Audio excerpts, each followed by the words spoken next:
He slammed $850 million worth of dignity onto a thrift store counter in Cambridge, Massachusetts, and paid 14. James Mitchell, billionaire, CEO, widower, father of one, stood under the fluorescent lights of a Goodwill on a Tuesday morning, holding a faded khaki shirt against his chest like it was the last piece of armor he'd ever need.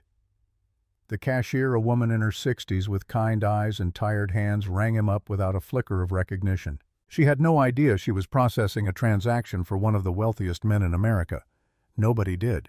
That was exactly the point, because somewhere 3 states south, his father was preparing to throw the most lavish party of his life, funded almost entirely by debt that James already owned through 3 shell companies he'd signed off on without reading the names. Drop a comment right now and tell me what city you're watching from. I want to see how far this story travels.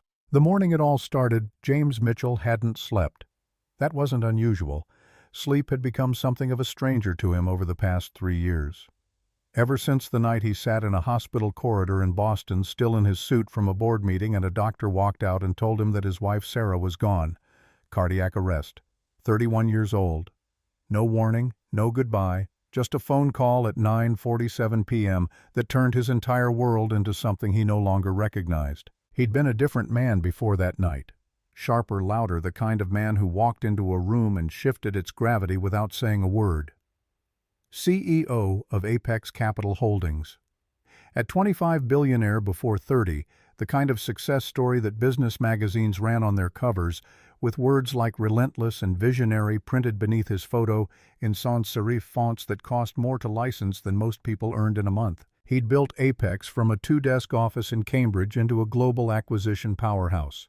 Energy assets, real estate portfolios, distressed companies he purchased, restructured, and turned into profit engines with the precision of a surgeon and the instinct of a predator. He had a gift for seeing value where other people saw wreckage, for understanding that everything broken could be fixed if you were willing to do the math and ignore the sentiment. But since Sarah died, he'd retreated, pulled back from the public eye, handed most of the day-to-day operations to his executive team, and moved himself and his 7-year-old daughter Emma into a sprawling estate on the Massachusetts coast. 42 rooms, an ocean view, a cellar full of wine he rarely opened, and a silence so heavy some mornings it felt like it had its own weight pressing down on his chest until he couldn't tell the difference between grief and drowning. He was 31 years old, and he was living like a man waiting for something, though he couldn't have told you what. The envelope arrived on a Tuesday. James was at his desk, a massive mahogany thing that Sarah had helped him pick out back when they still did things like that together, sorting through a stack of correspondence his assistant Linda had left for him. Most of it was business. Some of it was charity requests, hospitals and universities with his name already engraved on plaques they hoped he'd pay for. One of it was a thick, cream-colored envelope, heavy stock embossed with gold lettering in the upper left corner. The Mitchell family, Buckhead, Atlanta, Georgia. He stared at it for a long time without opening it. His assistant Linda knocked twice and leaned in from the doorway, her expression carefully neutral, the way it always was when she sensed she was walking into something she hadn't been briefed on. "You need anything, Mr. Mitchell?" "No," he said. "Then how long has this been sitting here?" "That one came in about a week ago," she said carefully, and he could hear the weight of what she wasn't saying in the pause that followed. "I wasn't sure if you wanted it flagged or just filed." He didn't answer. He just picked it up, turned it over, and broke the seal with his thumb. Inside was a gilded invitation printed on cardstock that probably cost more per sheet than most people's groceries for a week. "You are cordially invited to celebrate the 70th birthday of William Charles Mitchell. A gala evening at the Mitchell Estate, Buckhead, Atlanta. Black tie required." There was a handwritten note tucked inside in his stepmother Patricia's tight, precise cursive. "James, your father would love to see you. It's been too long. Do try to look presentable." The letter P sat alone at the bottom like a signature that couldn't be bothered with the rest of her name. He read that last sentence twice. "Do try to look presentable." He set the invitation down, leaned back in his chair, pressed 2 fingers to the bridge of his nose, and closed his eyes. He hadn't been back to Buckhead in over 4 years, hadn't spoken to his father William in nearly 2. Their last conversation had been a phone call that lasted 11 minutes, during which William had called James's grief over Sarah's death self-indulgent posturing, told him that a real man doesn't let emotion interfere with business, and suggested that perhaps James was never cut out for the pressure of running a company at his level. James had put the phone down mid-sentence. He hadn't picked it back up. The Mitchell family, his father's side, was Atlanta money. Old money, or at least old enough to pretend. William had built a real estate and hospitality empire called Mitchell Hospitality Group over 40 years, and he wore it the way some men wore their religion, constantly, loudly, and with an air that suggested anyone without it was morally deficient in ways they'd probably never understand. His second wife, Patricia James's stepmother, a woman William had met when James was 9 years old, had mastered the art of cruelty with a smile. She could say something devastating and make it sound like she was complimenting you, like the blade was wrapped in silk and you should be grateful for the consideration. His half-brother Ryan, Patricia's son, 2 years younger than James, had grown up believing that the Mitchell name was a substitute for character. He drove expensive cars, wore expensive watches, and had never, to James's knowledge, worked a single honest hour in his life. He'd been handed a VP title at Mitchell Hospitality Group and spent most of his time leveraging that title to impress people at parties he hadn't earned the right to attend.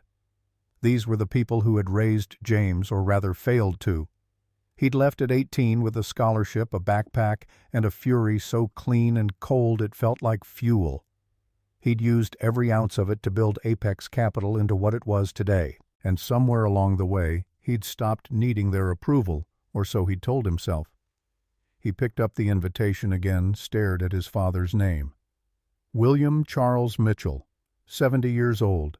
The man who had never once in James's entire life said the words, "I'm proud of you," without immediately following them with a but. James should throw it in the trash. He knew that. Linda was still standing in the doorway, watching him, the way people watch someone standing at the edge of something high, calculating the distance to the ground and the odds of survival. "Cancel my Friday meetings," he said finally. "How many days should I block a week? Maybe 2. He set the invitation on his desk, didn't look at her. "And don't tell anyone where I'm going, Linda." The plan came to him somewhere over Pennsylvania. He was sitting in coach, an actual coach seat, on a commercial Delta flight out of Logan, something he hadn't done since college.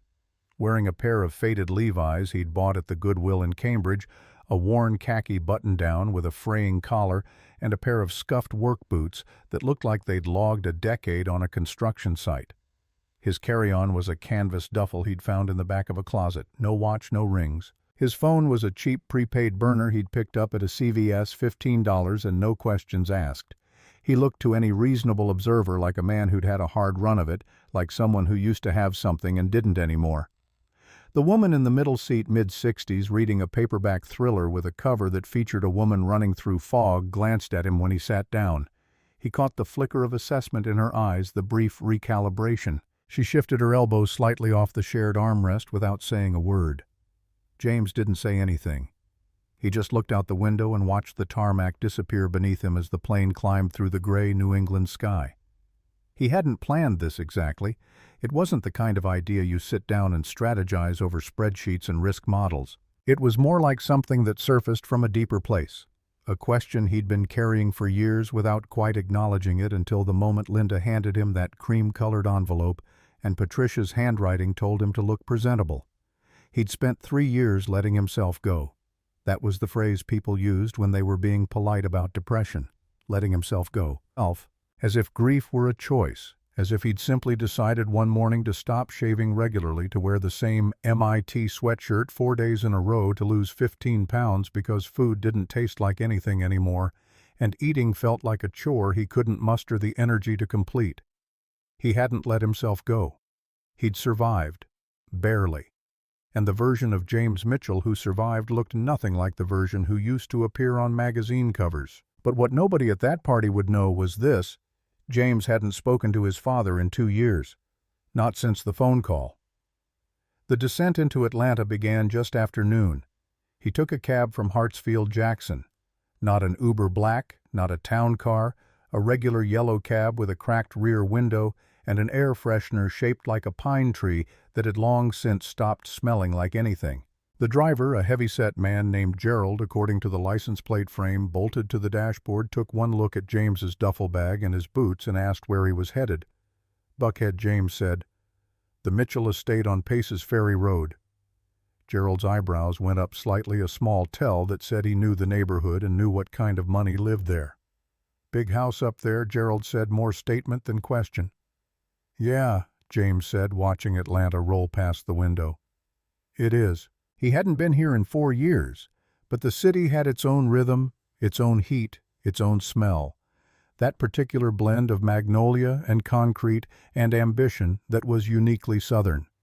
He'd grown up here, ridden his bike down these streets, gotten his first job washing dishes at a restaurant 3 blocks from the school his father had pulled him out of when the tuition at the public school started feeling beneath the Mitchell brand.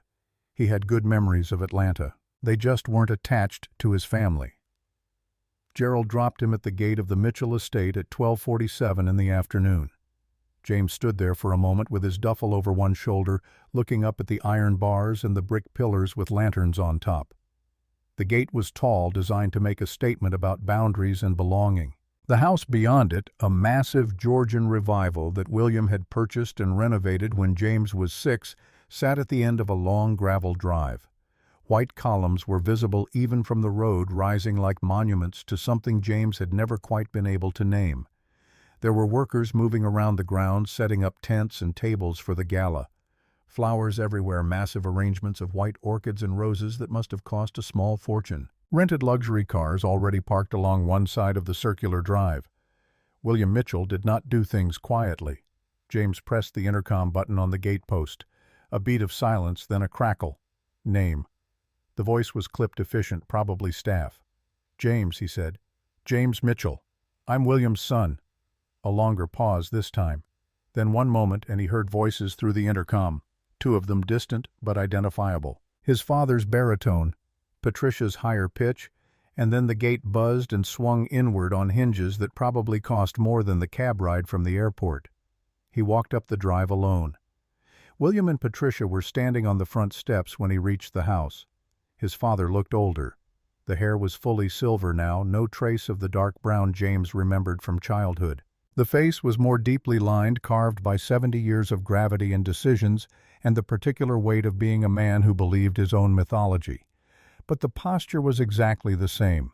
Shoulders back, chin slightly lifted, the stance of a man who had spent 7 decades making sure he was always the tallest person in any room metaphorically, if not literally. He was wearing a pressed linen shirt and slacks, a cashmere sweater draped over his shoulders like he'd just stepped off a yacht he didn't own.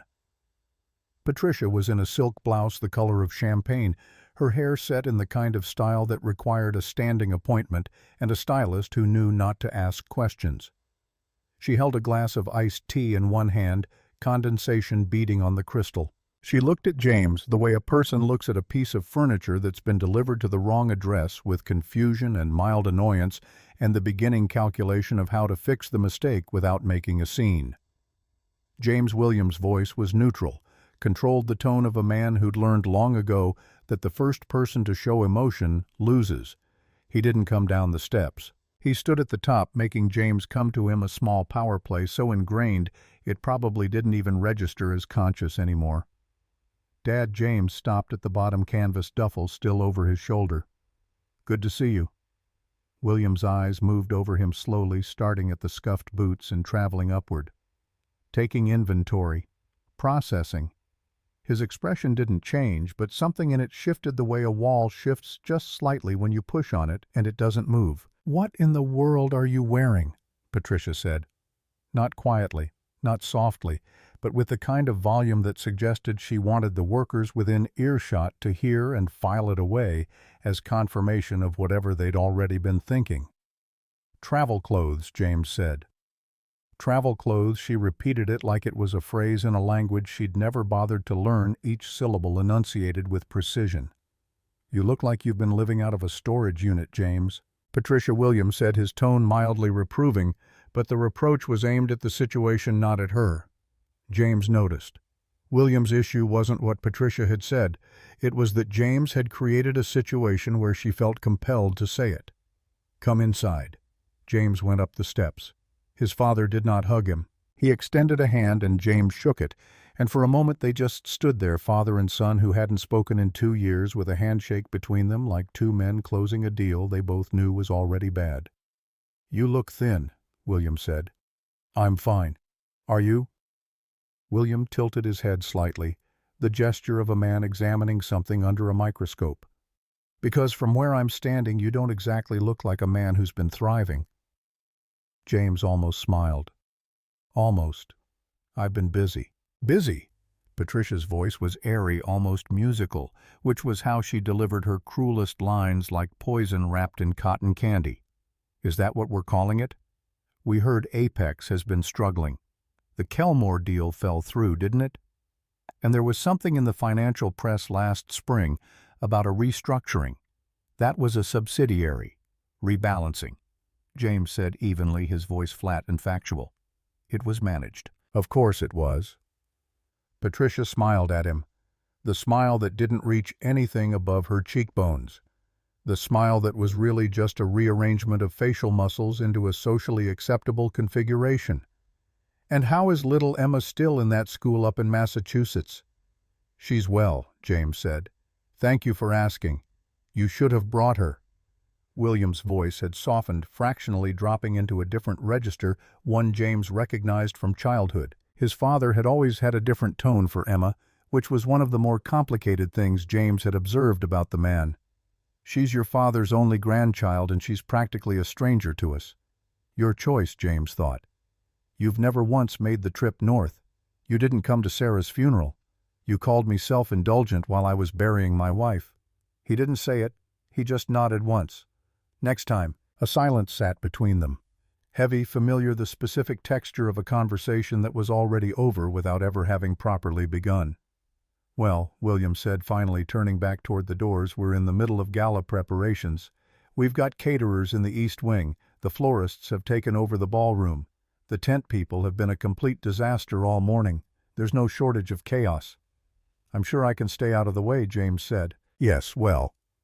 William stopped at the door, turned slightly.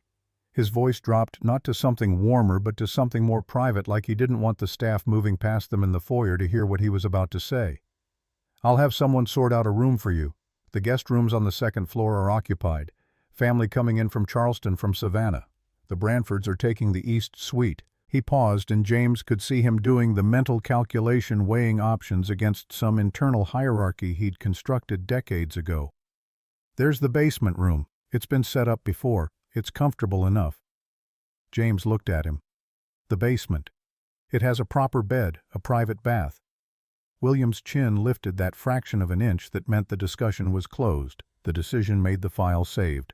"It's not the Ritz, but I don't imagine you're in a position to be particular." He went inside without waiting for a response. Patricia lingered a half-second longer, one hand resting on the doorframe, her nails painted the same champagne color as her blouse.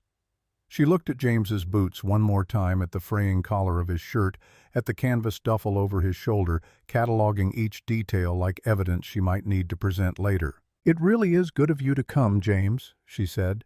And then just before she turned away, her voice dropped to something that might have been genuine if you ignored everything you knew about her. "For a moment I thought you might show up on the bus." The door closed behind her.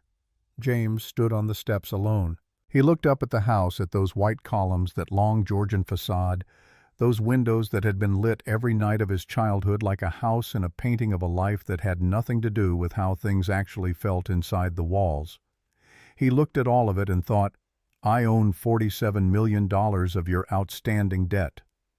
He thought, "I've been acquiring your holding company's assets through 3 shell subsidiaries for the past 6 months without knowing it." He thought, "I could end this in a phone call." But he didn't reach for his phone.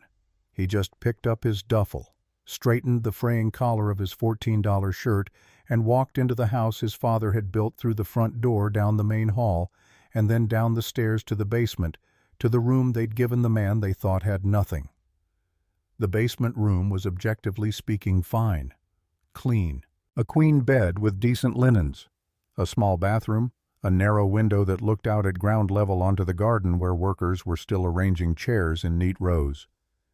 James set his duffel on the floor and sat on the edge of the bed. He was quiet for a long time, just breathing, feeling the weight of the house above him, all 42 rooms of it pressing down like atmospheric pressure. Then the door opened without a knock and a woman appeared in the doorway. Late 50s, heavy set in a gray uniform dress carrying a stack of fresh towels, folded with the precision of someone who'd been doing this work for a very long time. She stopped when she saw him and blinked, surprised. "Oh, I'm sorry." Her voice was warm, southern warm, the real kind, not the performance kind. "I didn't know anyone was in here yet. I'm Angela. I take care of the house." "James," he said. "William's son." Angela looked at him and something passed across her face. Not pity exactly, more like recognition. The look of someone who had worked in this house long enough to understand what it meant when William Mitchell put a family member in the basement instead of the second floor where the guest rooms had crown molding and views of the garden. "I'll put these on the shelf," she said quietly, moving past him to the bathroom without making it a thing, without letting her face show whatever she was thinking. "You need anything? Towels, water, anything at all. You just ask for me. Not the catering staff, they're temporary. Ask for me." "Thank you, Angela." She paused at the bathroom door, turned back to look at him. For a moment she just studied him, his worn clothes, his face, whatever she could read there that he wasn't saying out loud. "You hungry?" she asked. "I've got chicken and rice up in the kitchen. Real food, not the gala stuff." James hadn't eaten since the flight. He realized suddenly that he was starving, that his body had been running on nothing but coffee and adrenaline since he left Massachusetts. "Yeah," he said, "I am." She nodded once, like that settled something important. "Give me 10 minutes. She disappeared into the bathroom and he heard her moving quietly, placing the towels, adjusting things, moving with the efficiency of someone who had been caring for other people's houses so long.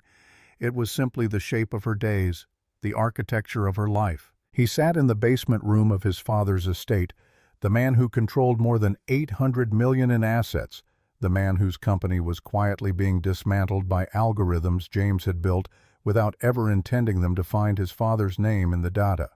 And for the first time since he'd landed in Atlanta, he felt something that wasn't strategy, wasn't anger, wasn't the cold, clean mathematics of leverage. He felt the particular loneliness of being exactly where you came from and knowing with complete certainty that you were a stranger here, that you had always been a stranger here, that the house had never been a home and the family had never been more than people who shared a last name and a genetic sequence, but nothing else that mattered.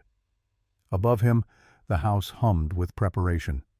Crystal glasses being set out, flowers being arranged in vases that cost more than most people's monthly rent. His father's voice, somewhere sharp and precise, directing the chaos of a birthday celebration for a man who had in a single afternoon confirmed everything James had driven 1,000 miles to test without knowing he was testing it until the moment Patricia told him to look presentable.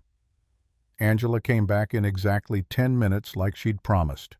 She carried a tray with a bowl of chicken and rice, a glass of sweet tea, and a small cloth napkin folded into a neat square. She set it on the dresser beside the bed and pulled the only chair in the room a few inches closer, like she was making sure he had somewhere to rest his arm while he ate, a small gesture of care that felt enormous in its contrast to everything else that had happened since he arrived.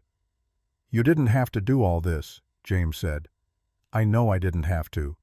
She said it plainly, without sentiment or performance. "I wanted to." He picked up the spoon and started eating. The food was real, slow-cooked, seasoned properly, the kind of thing that doesn't come out of a catering truck or a kitchen designed to feed 200 people in black tie. He hadn't realized how hollow he felt until the first few bites, the way hunger can hide behind everything else until you give it permission to surface.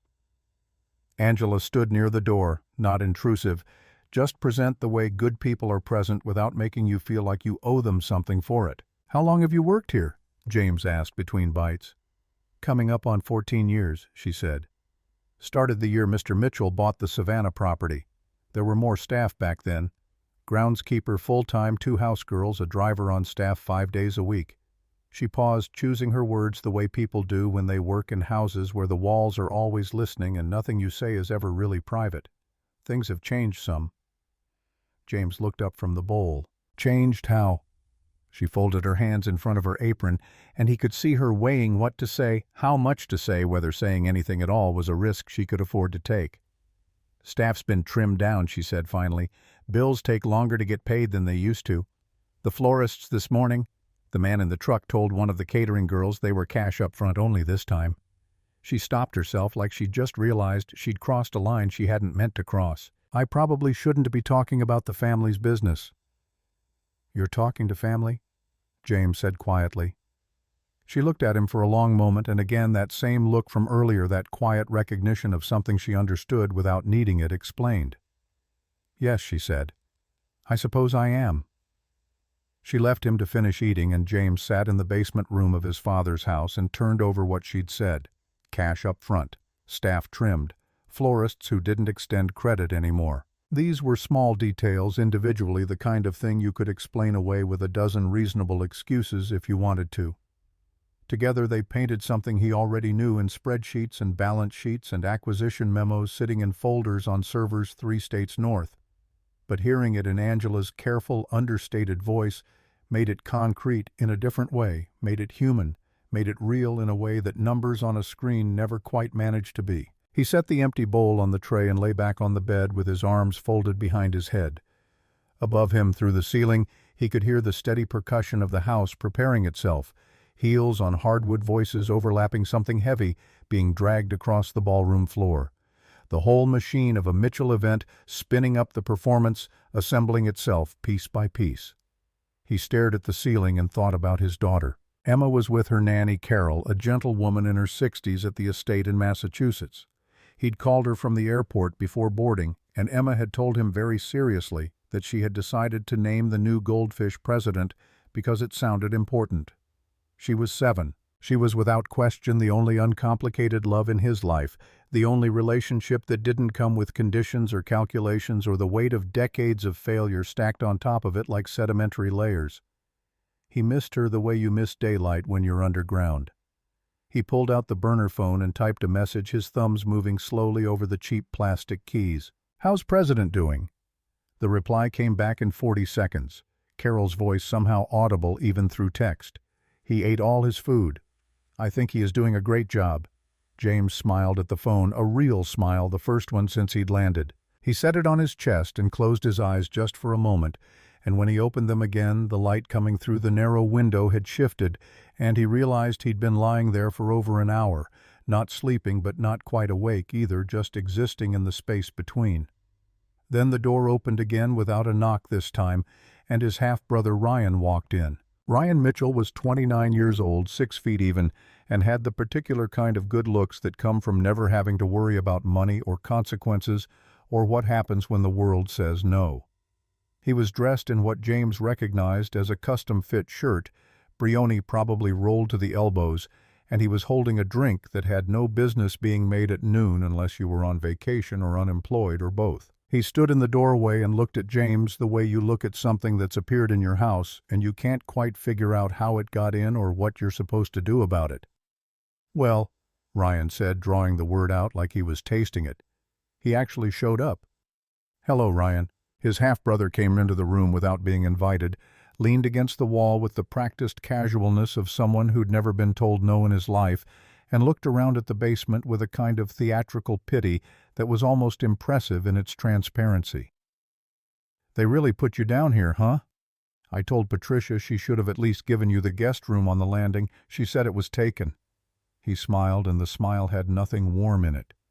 "I'm in the East Suite, by the way, in case you were wondering about the room hierarchy." James said nothing. He just watched his brother perform because that's what Ryan did. He performed. He played the role of the successful younger son who had everything figured out, and if you watched long enough you could see the cracks in the performance, the places where the script didn't quite fit the person underneath. "You look terrible, man," Ryan said, swirling his drink. "What's going on with you? Are things actually bad? Because we've been hearing things about Apex, about the Kelmore deal." "Things are fine," James said. "Right." Ryan said it the way people say it when they absolutely don't believe you, when they've already decided you're lying and they're just waiting for you to admit it. "Because Dad's people were doing some research. You know how he is. And apparently there's been some unusual movement in some of the holding companies adjacent to Mitchell Hospitality Group. Shell acquisitions, asset transfers."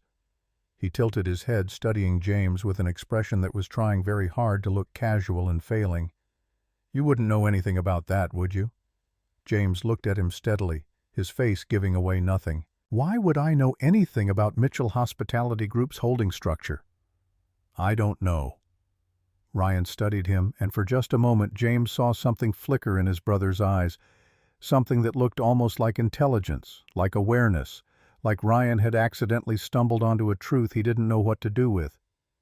"You tell me." A beat passed between them, silent, heavy. Ryan had never been stupid. He'd just always been lazy, which was its own kind of intelligence failure. James had seen it his entire childhood. Ryan had the instincts of a man who knew something was in the room but couldn't locate it, couldn't put his finger on the shape of it, couldn't make the final connection that would turn suspicion into certainty. "I came to celebrate my father's birthday," James said, his voice flat and final. "That's all." Ryan watched him a moment longer, then he pushed off from the wall and finished his drink in one long pull. "Sure," he said. "Just figured I'd check in, you know. Family and all that." He moved toward the door, stopped, turned back, and his voice changed slightly. Dropped the performance quality for just a second. Became something that might have been genuine if you squinted. "Dad was actually kind of glad you came. He didn't say it like that, obviously, but I could tell." He paused, and James could see him trying to decide whether to say the next part. "For what it's worth." He left without closing the door properly behind him. James lay still for another moment. Then he got up, closed the door himself, and started thinking about the next 24 hours. The gala was tonight, which meant he had this afternoon and this evening to move through this house in his thrift store clothes and watch what happened, watch how people treated him, watch what conversations happened around a man they'd already decided wasn't worth impressing. He'd done his homework before making this trip, or rather his homework had done itself without him knowing.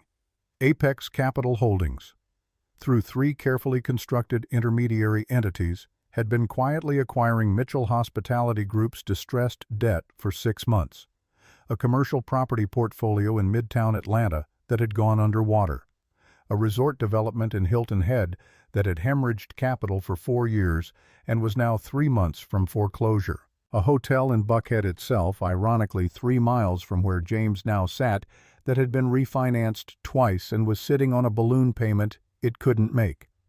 In total, Apex controlled approximately $91 million of the debt that was slowly pulling Mitchell Hospitality Group under the surface like an anchor tied to a drowning man's ankle. William didn't know any of this. James had been meticulous about that, or rather his systems had been meticulous without his conscious direction. The shell structures were clean, the paper trail looped through Delaware, a Cayman intermediary, and a London-based holding entity. To anyone doing surface research, even good research, it looked like institutional debt held by unrelated parties, the kind of thing that happened to struggling companies all the time. But James knew. And what James knew, sitting in that basement room with Angela's chicken and rice settling in his stomach, was that he hadn't planned any of this. He'd built an investment strategy years ago, long before Sarah died, long before he stopped caring about anything except Emma and the ocean view from his office window. The strategy was simple, elegant, mathematical. Buy distressed hospitality debt at a discount. Restructure or liquidate. Repeat. His algorithms scanned the market constantly, flagging opportunities, executing purchases through subsidiary funds he'd signed off on in batches of 50 or 100 at a time. He'd been signing those approvals for years without reading every name, trusting his team, trusting his systems, trusting the mathematics that had made him a billionaire before he turned 30. And 6 months ago, those systems had flagged Mitchell Hospitality Group. Not because it was his father's company. The algorithms didn't know about family drama or estranged relationships or phone calls where men told their sons that grief was self-indulgent.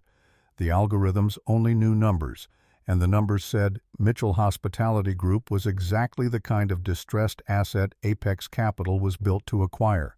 So the systems had done what they were designed to do. They'd bought the debt, and James had signed off on it without reading the name, because he signed off on 100 things a week, and he'd stopped reading every line item years ago. Because that's what you do when you build a machine that's smarter than you are, you trust it to run without you. But 3 weeks ago, Robert Hayes, his COO, had sent him an email at 2 in the morning with a subject line that just said urgent, Mitchell Hospitality Group exposure. And James had opened it and seen the spreadsheets and the acquisition records and the shell company structures, and he'd realized what had happened, what his own systems had done without his knowledge or direction. The universe, it seemed, had a sense of irony. He wasn't here to destroy his father. He needed to be clear with himself about that, because the anger was real and the temptation was real, and he was his father's son. In at least one way, he understood leverage, he understood power, he understood how to use both to get what you wanted. But what he wanted wasn't destruction. What he wanted was simpler and more complicated than that. He wanted to know if anything had changed. He wanted to see it unfiltered while he was wearing a $14 shirt and scuffed boots, while they thought he was broke and struggling and desperate. He wanted to know if any of them, his father, his stepmother, his brother, any of the people who shared his blood or his last name would treat him differently if they thought he had nothing. So far, in the space of a single afternoon, he'd been given a basement room, told he looked like he lived in a storage unit, and had his company's health speculated about in the driveway while workers pretended not to listen. He was getting exactly what he came for. He went upstairs. The main floor of the house was controlled chaos. Caterers moving through the east wing with trays and tablecloths, florists finishing work in the ballroom, someone arguing on a phone in the library about a sound system rental that hadn't arrived on time. James moved through it all, unremarked, invisible in his worn clothes and unshaven face. Staff glanced at him with the same mild professional neutrality they used for anyone who wasn't obviously a decision-maker. Guests from out of town who'd arrived early looked past him or through him, their eyes sliding over his presence like he was furniture. In his worn boots and faded shirt, he was essentially invisible in his own father's house, which was exactly what he'd expected, and somehow still hurt in a way he hadn't quite prepared for. He found William in the study. The old man was at his desk reviewing something in a leather folder, reading, glasses low on his nose, his posture perfect, even sitting down. He looked up when James appeared in the doorway, and something crossed his face, not warmth exactly, but an adjustment of some kind, a recalibration. "James, come in." He didn't gesture to the chair, but he didn't tell him to leave either, which James supposed counted as progress by William Mitchell's standards. "I was just reviewing the guest list. 180 people tonight. The governor may attend. The Whitfield family is coming down from New York." He said this the way he said most things, as if the information itself was proof of something important, as if the guest list was a metric of worth that needed no further explanation. "That's a big event," James said. "Your father's 70th birthday deserves a big event." William took his glasses off and folded them with the precision of a man who did everything with precision, who had built a life on the belief that control and precision were the same thing as success. He looked at his son properly for the first time since James had entered the room. "Are you all right? Truly?" James considered how to answer that question, considered all the ways it could be answered, all the truths it contained, and avoided in equal measure. "I'm getting through," he said finally, "day by day." William studied him, and James could see him doing the math, adding up the details. The clothes, the weight loss, the general air of someone who'd stopped caring about the things William believed mattered. "Sarah's been gone, 3 years now?" 3 years and 4 months, James said. His father was quiet for a moment, and in that silence James could hear the house breathing around them, could hear someone laughing in a distant room, could hear the clink of glassware being unpacked. Then William's jaw worked slightly, a small tell that said he was about to say something difficult, something that cost him effort. "I know I was hard on you about that. After. The way I handled that conversation." James went very still. He hadn't expected this, hadn't prepared for the possibility that his father might actually acknowledge what had happened, might actually reference the phone call, might actually come close to something that looked like accountability. William's jaw worked again, and James could see the effort of it, could see how much it cost this man to say anything that might be construed as an admission of error. The way a large ship turns slowly against its own momentum, fighting physics and inertia, every degree of the arc. "I said things I shouldn't have said," William continued, and his voice had dropped lower, become more private. "The timing was wrong. The timing was wrong. James heard it, filed it away, turned it over in his mind. Not an apology, not really, not an acknowledgement of content, just an acknowledgement of logistics. But from William Mitchell, from a man who had spent 70 years refusing to admit fault or weakness or anything that might suggest he was less than the patriarch he'd decided to be, this was closer to an apology than James had ever received in 31 years. I appreciate that James said carefully, and he meant it, even though he knew it wasn't enough. Even though he knew the timing being wrong wasn't the problem. The problem was what his father had said, and why he'd said it, and what it revealed about how William saw the world and the people in it. "You look like you're struggling." William's voice shifted back to its familiar register assessment analysis, the tone of a man trying to solve a problem by reducing it to its component parts. "Financially. I'm not asking to embarrass you. I'm asking because you're my son." There it was. The shift, the pivot, the real reason William had allowed this conversation to happen at all. James looked at his father, at the man who'd built an empire, the man who was sitting on $91 million of debt he couldn't service in a house being decorated for a party he couldn't truly afford, with a guest list designed to project a wealth that was at this particular moment largely fictional. And William was asking James if he was struggling financially. The irony pressed against James's sternum like a stone, heavy and sharp and almost funny if you ignored how much it hurt. He thought about laughing. He thought about telling the truth right here, right now, in this study with the leather furniture and the mahogany desk, and the framed photos of William shaking hands with governors and senators and people who mattered in the careful calculus of his father's world. He thought about pulling out his phone and showing William the spreadsheets, the acquisition records, the shell company structures, all of it laid out in neat columns that proved exactly who was struggling and who wasn't. But he didn't do any of those things. He just held his father's gaze and said, "Thank you, Dad." William put his glasses back on and returned to the leather folder, and just like that the moment was over. The door that had opened a crack swung shut again. The conversation filed away as complete, even though nothing had been completed at all. That was William's way. He'd open a door, let you see the light inside for just a second, and then close it again before you could actually walk through, before anything real could happen in the space between wanting and having. James had spent his childhood pressing his hands against those doors. He didn't do that anymore. He turned and walked back out into the hall. Patricia found him in the kitchen. He was at the counter pouring himself a glass of water from the tap, and she came in with her reading glasses perched on her head and her phone in one hand, moving with the clipped purposefulness of a woman who had 17 things to organize and considered all other human beings a delay between her and those 17 things. She stopped when she saw him, and for a moment her face did something complicated, something that looked almost like surprise mixed with calculation. "You're in the kitchen," she said, as if this were a violation of some unspoken rule, as if his presence in this particular room at this particular moment was somehow wrong in a way that needed to be addressed.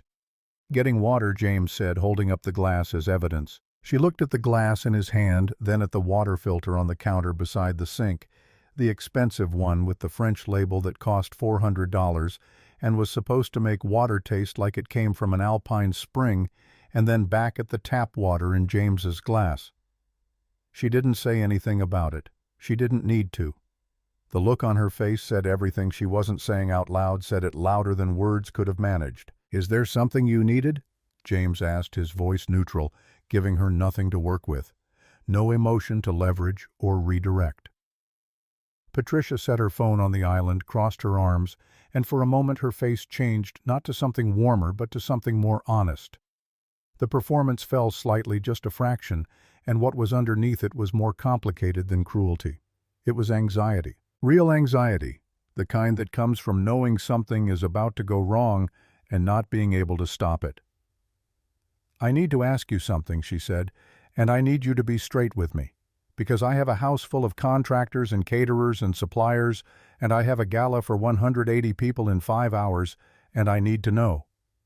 Know what James said, though he already knew where this was going, could see the shape of it forming in the space between them. "Is Apex Capital in real trouble?"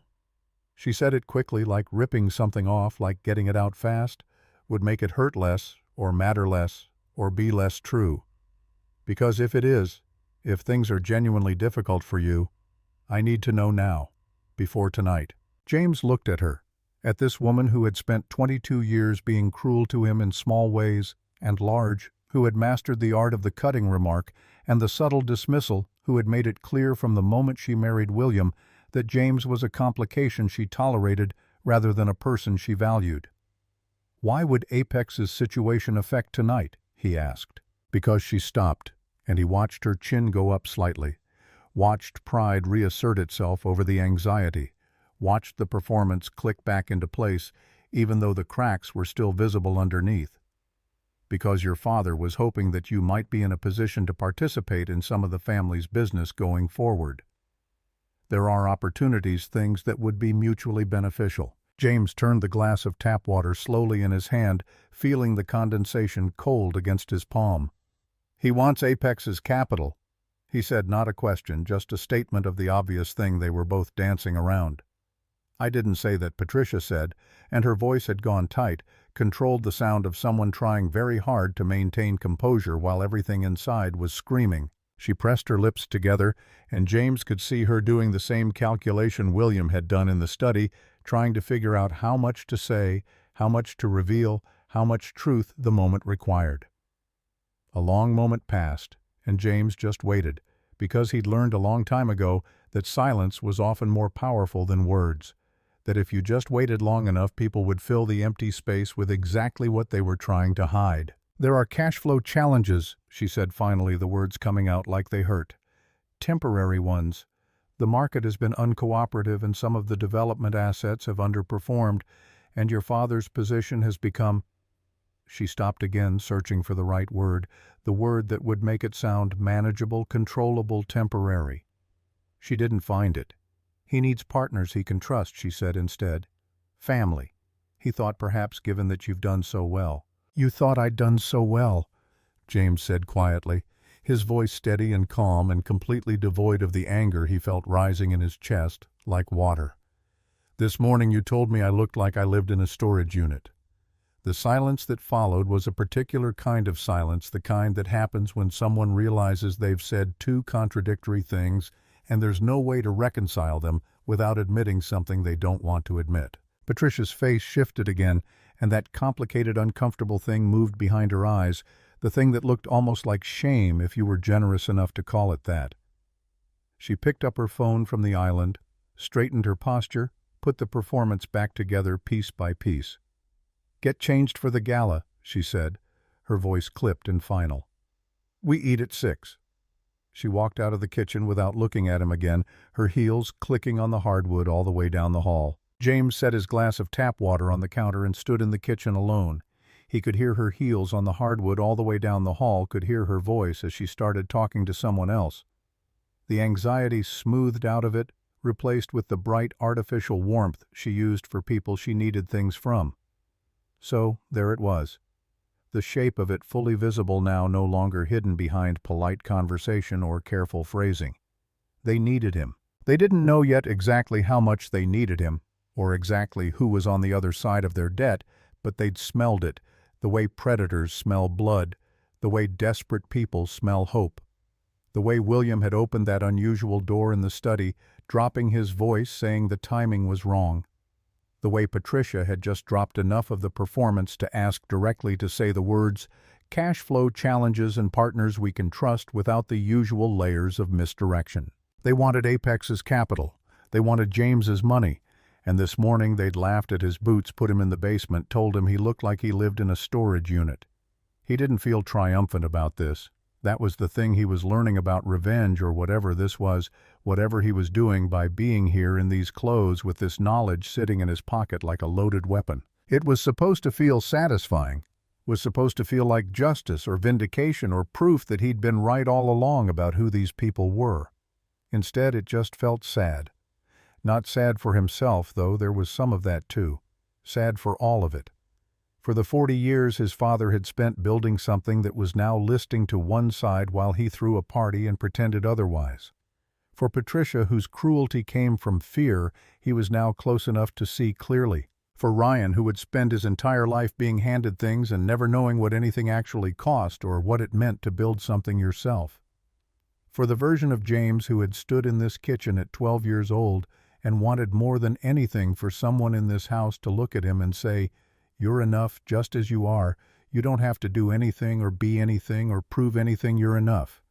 That kid never got what he needed, and no amount of money or leverage or acquisition memos was ever going to fully address that fact, was ever going to go back in time and give that 12-year-old boy what he needed, was ever going to make this house feel like a home. He finished the tap water. He went back downstairs to the basement room and lay on the bed with his hands behind his head, staring at the ceiling, listening to the house prepare itself above him. That night dinner was served in the formal dining room before the gala. The long mahogany table that seated 20 set for 9 tonight with relatives who'd arrived from out of state. James sat at the far end, which was as far as he could get from his father's chair at the head without leaving the room entirely. The conversation flowed over and around him the way water flows around a rock. He was present, but not addressed, not included, not invited into the rhythm of stories and laughter and the careful performance of family togetherness that happened at tables like this. His Uncle Gerald from Savannah talked about his boat. His cousin Pamela talked about her daughter's debutante preparations. Ryan told a story about a golf trip to Pebble Beach that seemed to have no point other than to establish that he had been to Pebble Beach, that he was the kind of person who played golf at Pebble Beach, that this was a thing you should know about him. William held court at the head of the table. He laughed at the right moments. He topped off people's wine with the bottle that had been decanted an hour earlier. He told a story about the governor that made everyone lean in their faces, animated with interest, and the particular thrill of being close to power, even if it was just a story about power and not power itself.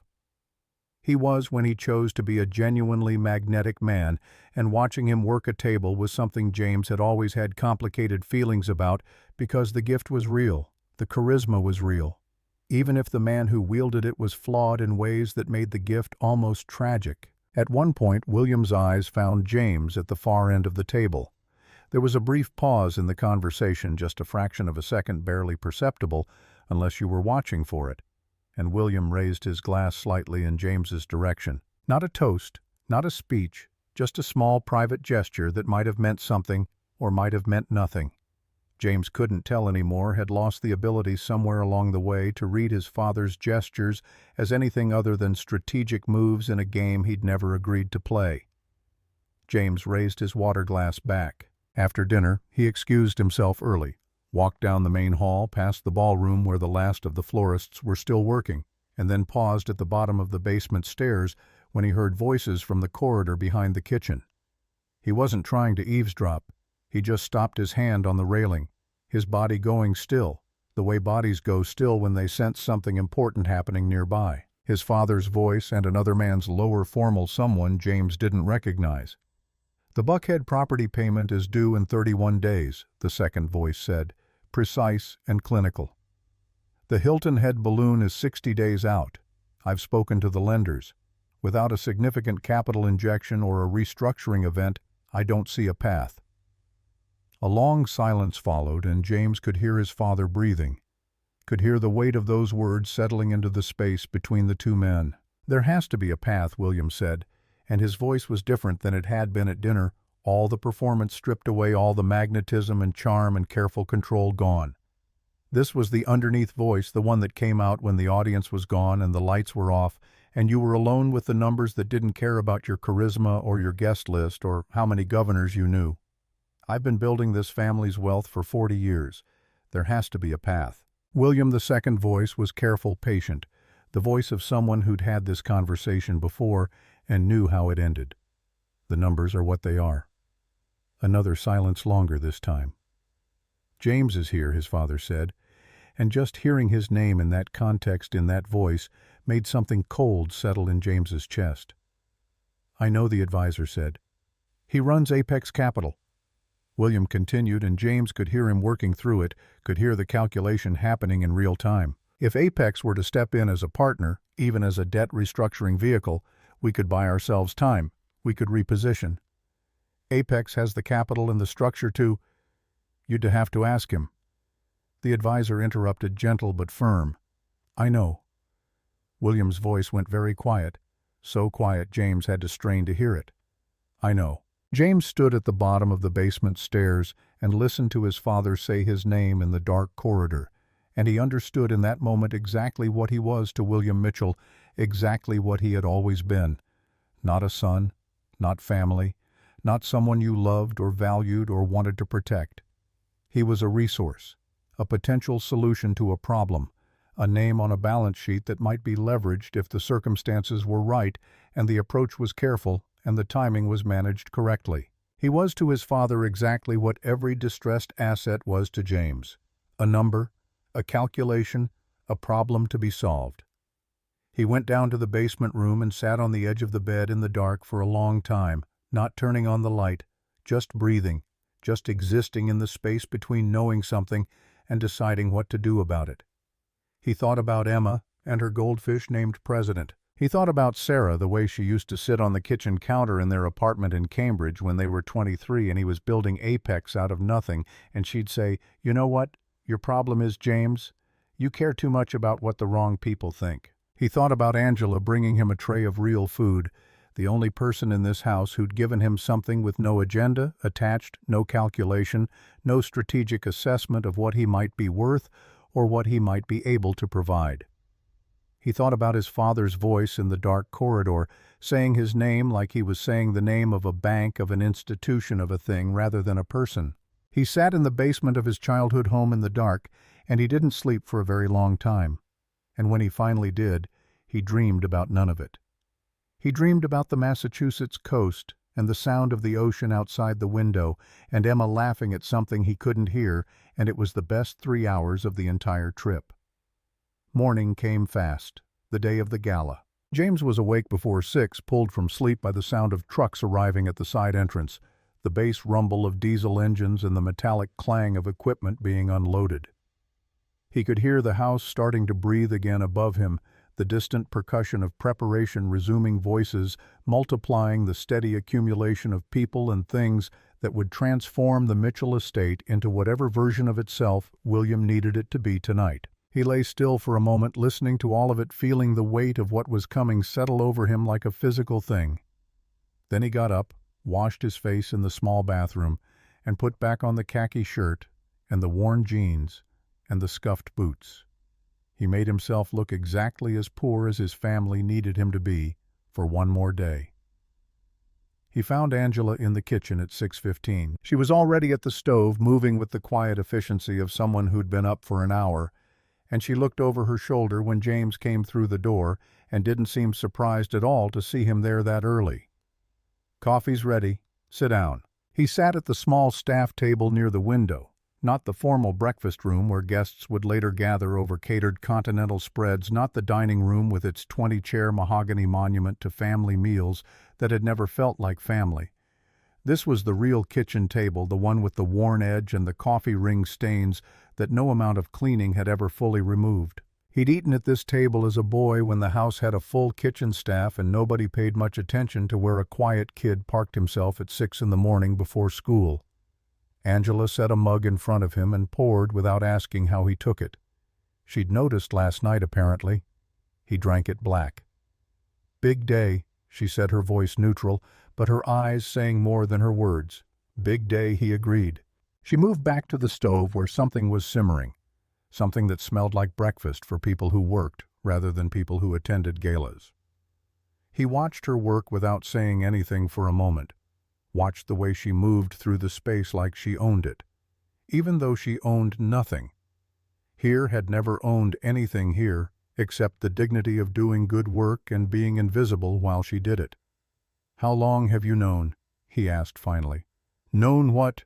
"That things were bad, financially." Angela was quiet for a few seconds, just stirring whatever was in the pot, and he could see her deciding how much truth the moment could hold. "About 8 months ago," she said finally, "I stopped getting my paycheck on Friday and started getting it on Monday. Then Monday became Wednesday. Last month it was 10 days late." She said it without bitterness, without anger, just as fact as data, as the reality she'd learned to navigate. "I've been here 14 years. I know what a house sounds like when the money's going the wrong direction." James turned the mug in his hands, feeling the heat of it against his palms. "Why did you stay?" She thought about that, and he could see the calculation happening behind her eyes. The same calculation that happened in every working person who had to decide between principle and survival, between what they deserved and what they could afford to demand. "Because this is my job," she said.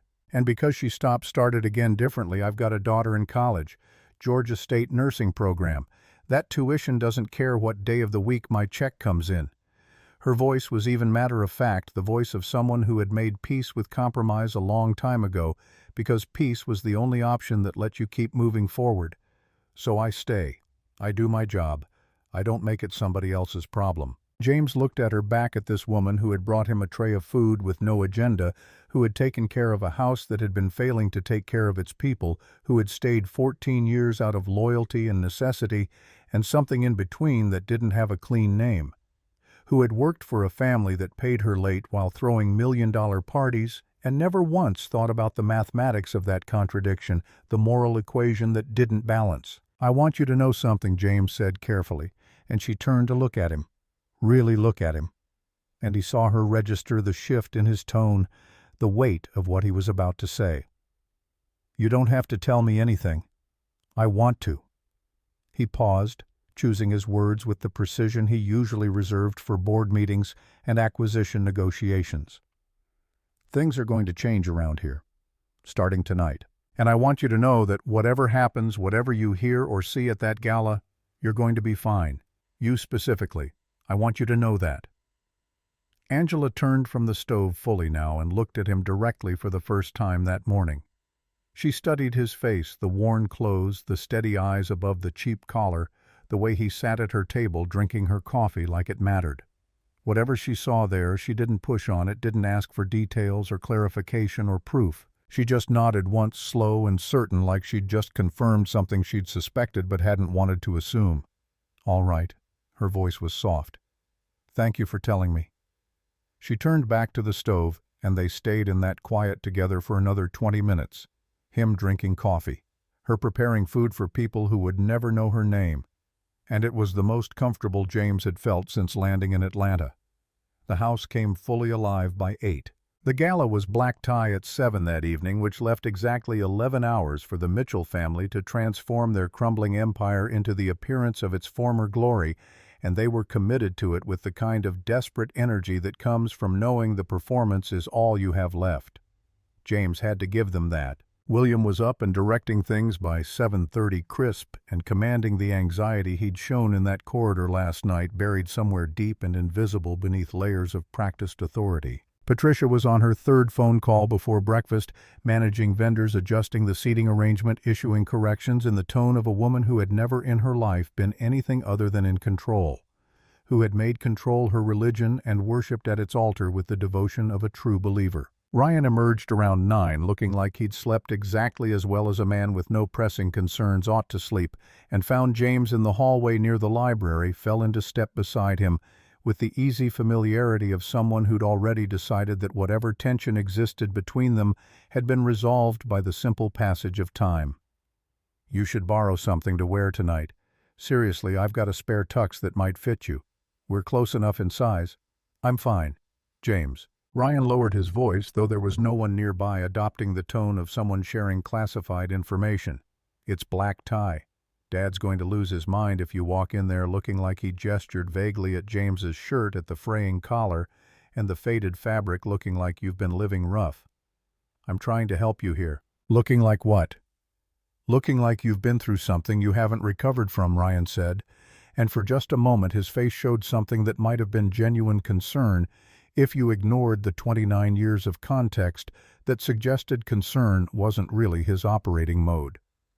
"There are people coming tonight who know you. Or knew you. The Caldwells are coming. Richard Branford from Morgan Southeast. If they see you like this, they're going to talk. Let them talk." Ryan stopped walking and James kept moving, and after a moment he heard Ryan exhale behind him, that particular exhale of someone who's decided it's not worth the effort, who's calculated the cost of continued engagement and decided the return isn't there.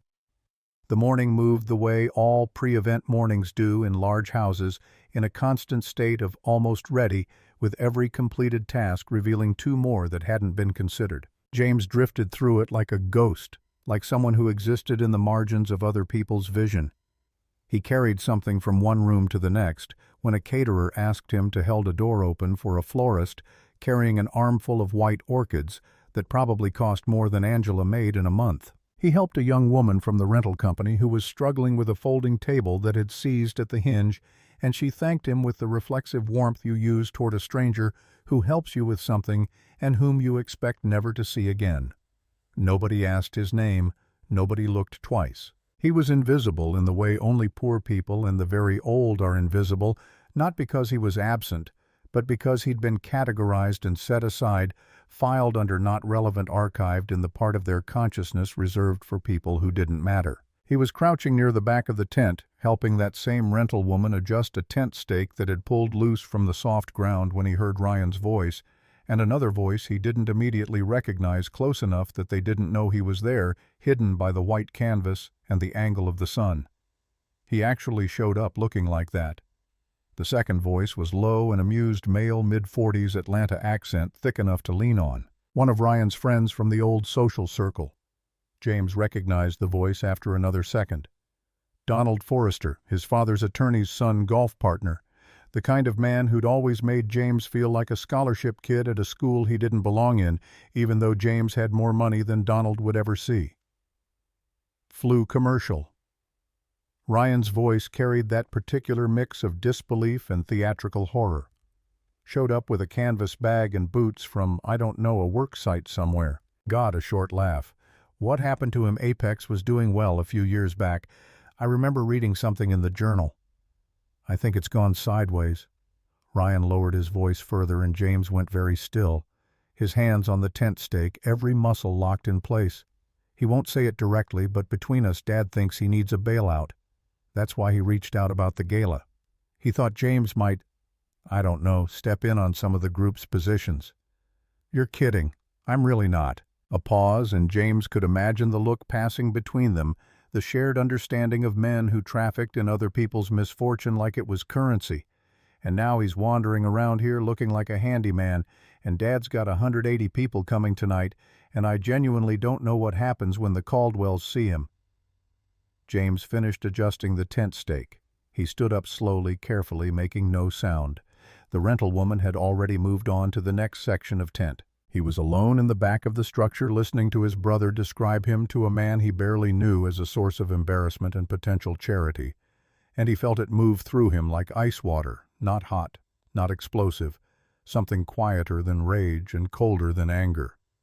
The particular clarity that came when something you suspected was confirmed in a form that was impossible to misread. He walked back toward the house without hurrying, pulled out the burner phone. Once he was inside, saw a text from Robert Hayes that had come in 10 minutes earlier. Final confirmation on the MHG positions. All 3 debt tranches are fully consolidated under Apex. Your call on how to proceed. Lenders are standing by. Whenever you're ready. James typed back with his thumbs moving slowly over the cheap plastic keys. Hold until I say. I'll let you know tomorrow. He put the phone away, went inside, found the back staircase, and went up to the second floor to the wing where William's private study was located, not the downstairs study where they'd talked yesterday, but the upstairs one. The one his father used for real work, the one with the locked filing cabinets and the credenza covered in deal memos, and the window that looked out over the garden where workers were still arranging chairs. The door was open. William was in the chair by the window with a legal pad on his knee, not writing, just sitting, looking out at the controlled chaos below. He heard James come in and turned, and for a brief moment, just a fraction of a second, something passed across the old man's face that James couldn't quite name. Not surprise, not annoyance, something more like relief, like the thing you feel when someone you've been trying not to think about finally walks into the room and forces you to deal with them. I wanted to talk to you, James, said his voice steady and calm. Before tonight. William set the legal pad aside and his eyes tracked James's movement, tracking the way a predator tracks prey, or the way prey tracks a predator. James couldn't tell which and suspected it might be both. Close the door. James closed it. He didn't sit down. He stood in the middle of the room and William stayed in his chair, and they looked at each other the way two people look at each other when the performance is fully suspended and what's left underneath is just the actual relationship stripped of pretense and politeness and all the careful language they'd used for 3 decades to avoid saying true things. I know about the debt. William's face didn't change, but his jaw set slightly, a small tell that said he'd heard the words and understood them, and was now calculating his response. The Buckhead Hotel, the Hilton Head Development, the Midtown Commercial Portfolio. James said it evenly, not cruelly, just stating facts the way you state facts in a negotiation when both parties need to understand the ground they're standing on. 91 million, give or take, depending on accrued interest. Where did you get those numbers? I've been following Mitchell Hospitality Group for a while. Not as a son, as a businessman. William was quiet for a moment, and James watched him process that, watched the implications unfold behind his eyes like a flower opening in time-lapse. His hands rested on the arms of the chair, big hands still steady, the hands of a man who'd worked construction in his 20s before he'd worked his way into real estate, before he'd built an empire on leverage and timing and the willingness to bet everything on his own judgment. Are you here to help or to gloat? William's voice was level, but there was an edge to it now, something sharp under the surface. Because I can't always tell with you, James, and I'd like to know which conversation we're having. James looked at him and felt the weight of that question, felt all the years of their relationship pressing down on this moment, all the closed doors and inadequate envelopes and conversations that ended too soon. I'm here to do what I said I came to do. Attend your birthday. That's all. And the debt. That's a separate conversation. William leaned forward, braced his forearms on his knees, and for a moment he looked like the man James had known in his childhood, not the commanding patriarch, not the performance, but the actual man who'd built something from work and will, and a ruthlessness he'd never entirely apologized for or even acknowledged. I need a partner. I need Apex's capital or something structured enough to buy the group time to reposition. I know you know that. I know that's part of why you came. He paused, and James could see the effort it took, could see the cost of what came next. I'm asking you man-to-man, son to father. Is there a path here? James stood very still and let the question hang in the air between them. There might be, but not today, and not because you asked. William held his gaze for a long moment, then slowly settled back in the chair. He picked up the legal pad, and his voice when it came out was rough, like something that had traveled a long distance and arrived damaged. Fair enough. James went to the door, stopped with his hand on the handle, turned back. Can I ask you something? William looked up from the legal pad, his face tired in a way James had never seen before, tired in a way that made him look every one of his 70 years. When I was 12, I won that regional science competition, the one at Northside. You were supposed to come. You didn't. You sent your driver with an envelope, $100 cash and a card that said, "Good work." Do you remember that? William was quiet for a very long moment, so long that James thought he might not answer at all, might just return to his legal pad and close the conversation the way he'd closed 1,000 conversations before. He looked out the window, where the afternoon light was coming in sideways, now catching the lines in his face, making him look exactly as old as he was, 70 years old tomorrow by the calendar, and some number of years older than that by other measures that didn't show up on birth certificates. I remember. William's voice was barely above a whisper. James nodded, opened the door. See you tonight, Dad. He went back downstairs and was in the hallway near the kitchen when he nearly ran into a woman coming around the corner fast, carrying a clipboard and a look of controlled panic. She was in her early 30s, dressed in catering blacks, and she stopped short when she nearly collided with him, looked up, looked down at his clothes with that same flicker of assessment he'd seen all day. Sorry, I'm looking for the event coordinator. Mrs. Mitchell's assistant. There's a problem with the champagne order. I don't know where she is. What's the problem? The champagne. There were supposed to be 40 cases of the Moet Brut for the toast. 40 cases. And the supplier has only delivered 22 because apparently the order was, she stopped herself. pressed her lips together like she'd just remembered she was talking to a stranger and didn't know whose side he was on, because of a billing discrepancy. They're waiting on a payment confirmation before they release the rest. James looked at her at the clipboard at the desperation in her eyes that said this was her problem to solve, and she had no idea how to solve it, and someone was going to blame her when the gala ran out of champagne halfway through the toast. How much is the outstanding balance? She looked at her clipboard like the answer might have changed since the last time she checked. $6,400. $6,400.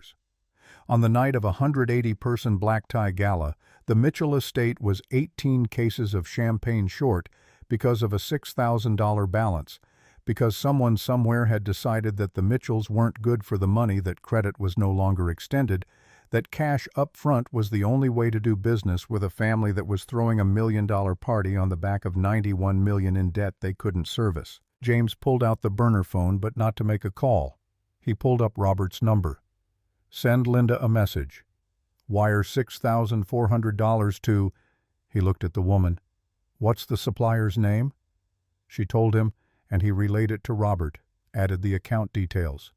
She read off her clipboard, and within 90 seconds, Robert had confirmed the transfer. The woman stared at the confirmation on her phone when it came through, stared at it like it was a winning lottery ticket, like it was proof that miracles still happened in a world that had taught her not to believe in them. Who are you? Don't mention it to anyone, James said, his voice quiet but firm. Just make sure the champagne gets here. She nodded rapidly, still staring at her phone, and moved off down the hall at a speed somewhere between a fast walk and a run. James stood there for a moment and thought about $6,400, the cost of a week's groceries delivered to his Massachusetts estate, less than an hour of his lawyer's billable time, representing the difference between a party succeeding and failing, between his father's performance holding together or collapsing under the weight of details too small to matter until suddenly they mattered more than anything. He thought about William upstairs on a legal pad looking out the window, and he went back to the basement room. He lay on the bed and looked at the ceiling and listened to the house hum around him. Angela knocked on the open door around 3 in the afternoon, and he sat up. You eaten anything today? Coffee this morning? That's not eating. She held up a plate with a proper sandwich. Thick bread turkey, something green, real food again, not the kind of thing that came off a catering menu designed to look good on small plates. Caterers brought stuff for staff. Come eat. He followed her up to the kitchen, and they sat at the staff table again and ate without much conversation, and James noticed that Angela had changed into her good uniform, the pressed charcoal gray she wore for formal events, not the everyday version. Her hair was set, and she looked, James thought, like a woman who had survived 40 years of other people's chaos by being the most dignified person in every room she entered, by holding herself to a standard that had nothing to do with what others expected and everything to do with what she expected from herself. Are you going to be okay tonight? James asked. Whatever happens. You asked me that this morning. I'm asking again. She held his gaze, and he saw something shift in her expression. Saw her understand that this wasn't a casual question, that something was coming, that the careful way he kept asking if she'd be okay meant he knew she wouldn't be if he didn't make sure of it. Are you about to do something dramatic? Possibly. Angela was quiet for a moment, studying him with the kind of attention that comes from 14 years of watching people lie and tell the truth and do everything in between. You know, in 14 years I have watched this family talk about money the way other families talk about love, like it's the only real thing, like everything else is just decoration. She paused, and her voice dropped lower. I've watched them be unkind to people who had less. I've watched them value people based on what those people could give them. And I've watched the whole thing slowly come apart at the seams, because a foundation that's only made of money is just a foundation made of debt with better furniture. James didn't say anything for a moment. Then Sarah used to say something like that. Your wife? Yeah. He looked at the table, at the coffee ring stains that had been there when he was 12 and were still there now, permanent marks on temporary things.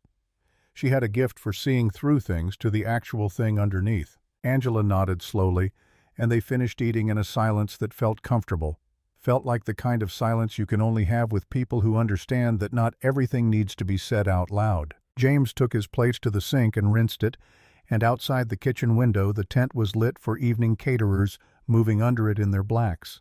The long tables set and gleaming with rented crystal that would be returned tomorrow, packed back into trucks and driven to the next event where other people would eat off it and never think about where it came from or where it was going. From this angle, in this light, it all looked exactly right.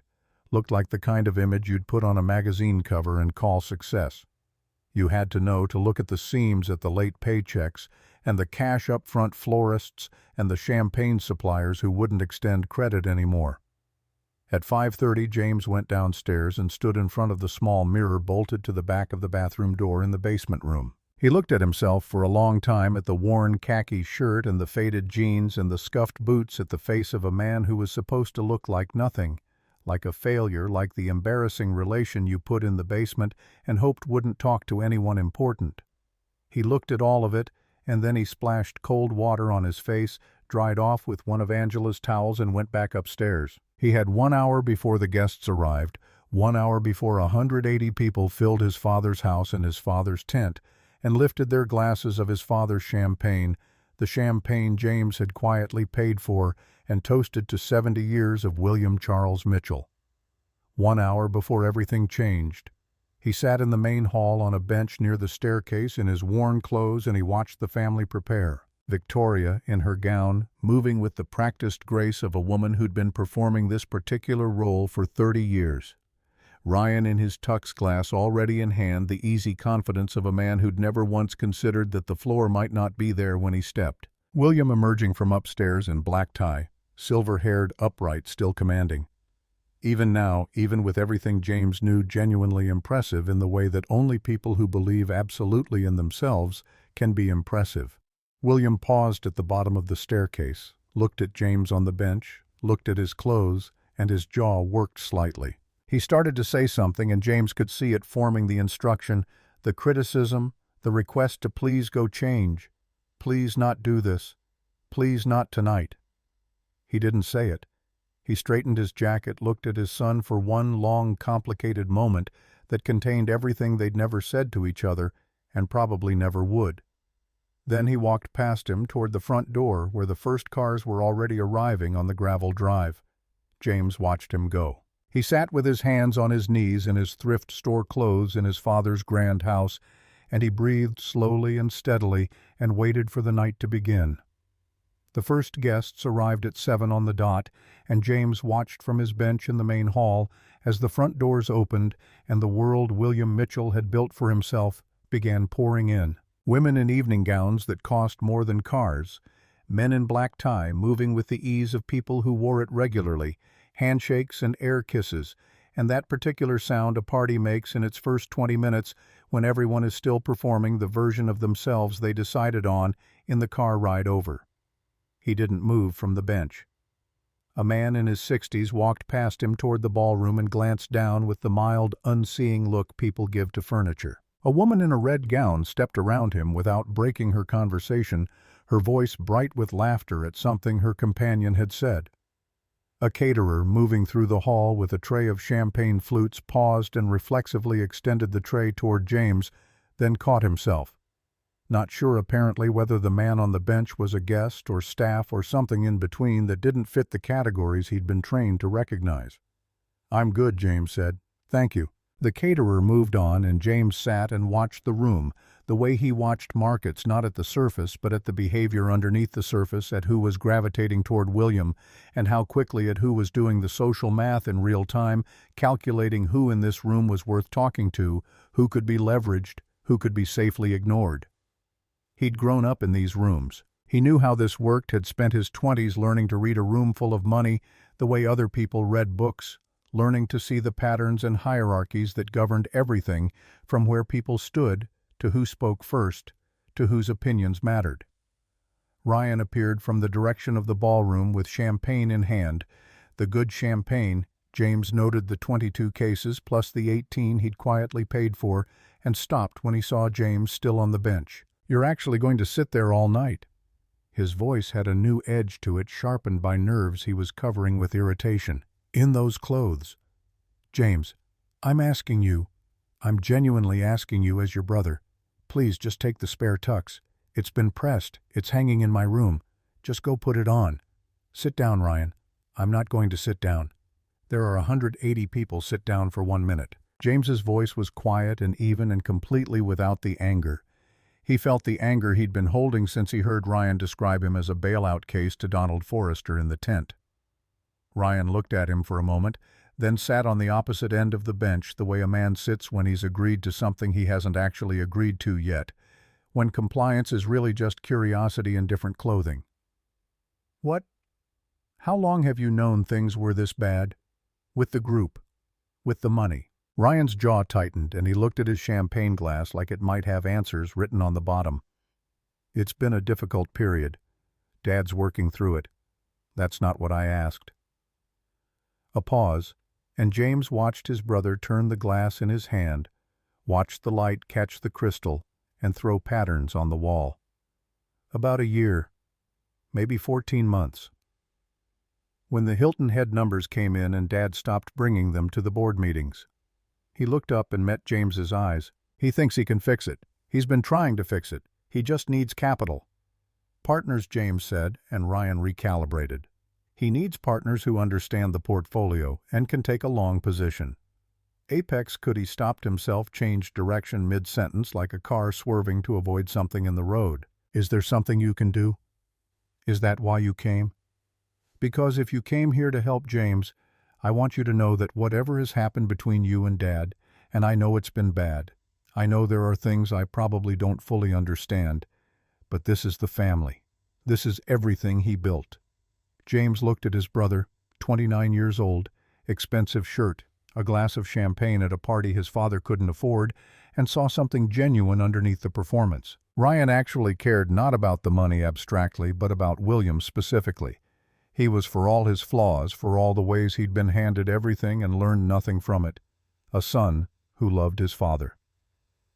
James knew what that felt like, understood the particular pain of loving someone who didn't give you back what you gave them, who took your love and your effort and your loyalty and returned judgment and conditions and the constant implication that you weren't quite enough. Go back to the party, Ryan. James, I'll handle it. Go. Ryan looked at him for a long moment and something moved across his face. Uncertainty, and under it something that might have been the beginning of a different kind of respect, the kind you give to people who hold power. They haven't shown you yet. He stood up, straightened his jacket, moved back toward the ballroom without saying anything else. James sat for another 10 minutes watching guests arrive, watching the performance build on itself, watching the machine of wealth and status and carefully managed impressions do what it was designed to do. Then he stood, smoothed the front of his khaki shirt, and walked into the gala. The ballroom had been transformed into something from a magazine spread. White orchids everywhere, the same ones he'd held the door for earlier, arranged now in massive displays that probably cost more than Angela would make all year. The tables set with the rented crystal and the designer linens, a string quartet in the far corner playing something classical that James didn't recognize. The chandelier throwing light that made everything look warmer and more expensive than it actually was, made the whole scene glow with the kind of soft focus that hid imperfections and suggested permanence, even when everything was temporary, rented, borrowed against a future that might not arrive. 180 people at their best behavior doing what wealthy people do at parties, which is perform wealth for each other in a mutual agreement so deep it functions like a religion, like a shared delusion that becomes reality through collective belief. The moment James walked in, he felt the small seismic shift of attention. Not everyone noticing him, but enough the way a stone dropped in still water creates ripples that spread outward, even if you can't see them all at once. He moved through the room and watched it happen in real time. The double takes, the quiet questions between couples, the eyes that tracked him and then tracked to his clothes and then tracked back to his face with an expression that landed somewhere between confusion and alarm. He heard his name said twice before he'd crossed half the room. Heard it in the tone people use when they're trying to confirm something they can't quite believe. Donald Forrester found him near the bar, and James could tell from the first word that Donald was already on the back foot, already recalibrating, already processing the social discomfort of a man who had talked disparagingly about someone and now found himself face to face with them. James. He extended his hand with the kind of false confidence that comes from pretending you haven't done anything wrong. "Good to see you. It's been a few years." "It has, Donald. How are things with Apex?" I was saying to someone earlier, actually, I think it was Ryan. Apex had a strong run a couple years back. "What's the current?" He let the sentence trail off, inviting James to fill in the blank to provide the information that would let Donald update his mental file and adjust his assessment accordingly. "Things are excellent," James said, his voice pleasant and even. "Best quarter in the company's history, actually." Donald blinked, and James watched the recalibration happen in real time, watched the narrative Donald had constructed collapse and rebuild itself around this new data point. "Oh." He reassembled his expression into something approaching genuine pleasure. "That's great. That's really great, James." "Enjoy the party, Donald." James moved on and found a spot near the edge of the room, took a glass of water from a passing tray, and watched. William was working the crowd with his customary magnetic precision, moving from group to group like a politician at a fundraiser. His hand on someone's shoulder. Here his laugh deployed strategically. There the performance so practiced, it had stopped being performance and become simply who he was when other people were watching. Patricia was beside him, radiant and controlled, the kind of woman who'd been performing this specific role so long, it had stopped being a performance and become her actual identity, until there was no separation between the woman and the role, between the person and the production. They hadn't noticed him yet, not properly.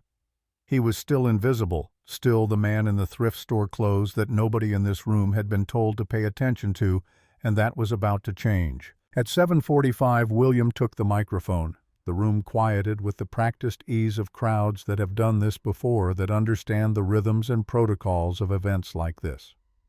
Glasses, lowered conversations, paused faces turning toward the small stage at the far end of the ballroom where William Mitchell stood with a microphone in his hand and a posture that said he was exactly where he was supposed to be, that this moment had been designed for him and he for it. "Ladies and gentlemen," his voice filled the room the way only true confidence can fill a room effortlessly, without strain or effort. "Friends, family, colleagues, 70 years is a long time to be alive and a short time to be grateful. And tonight I find myself very much the latter." Light laughter rippled through the room, warm and receptive, the sound of people who had already decided to enjoy themselves and were simply waiting for permission to do so. "I built Mitchell Hospitality Group from nothing." William's voice took on the register of a story being told, that's been told many times, shaped by repetition, into something smooth and inevitable, a narrative that had become truth through constant retelling. One property, one loan, one bet on a piece of land in Buckhead that every banker in the city told me was a mistake. He smiled, and the room smiled with him. 40 years later, we're still here. Applause, genuine and warm, the sound of people celebrating something they believed in, or at least wanted to believe in, wanted to be part of. James watched from the edge of the room and watched his father command 180 people with the same ease he'd commanded rooms James's entire life.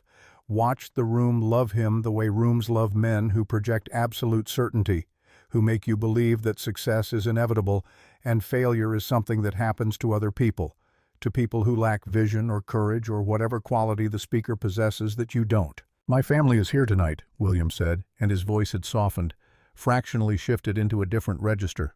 He looked across the room, finding Patricia, finding Ryan, finding faces in the crowd, cousins and relatives whose names James had forgotten years ago. And then his gaze landed on James and stayed there, held there for a beat longer than the others. "My son James is here." A slight pause, barely perceptible, unless you were listening for it. "He came a long way to be here, and I'm glad he did." James held his father's gaze across the ballroom and felt 180 people turn to find him, to locate the source of this unexpected acknowledgement. And he watched the confusion move through the crowd like a wave almost audible in the collective intake of breath. The murmurs, the shifting, the recalibration that happened when expectation collided with reality and lost. They were looking at a man in an MIT sweatshirt and worn jeans, standing at the edge of the room with a glass of water and trying to reconcile that image with the name James Mitchell, with Apex Capital Holdings, with the story they'd been told or assumed or constructed from fragments of gossip and half-remembered articles in business publications.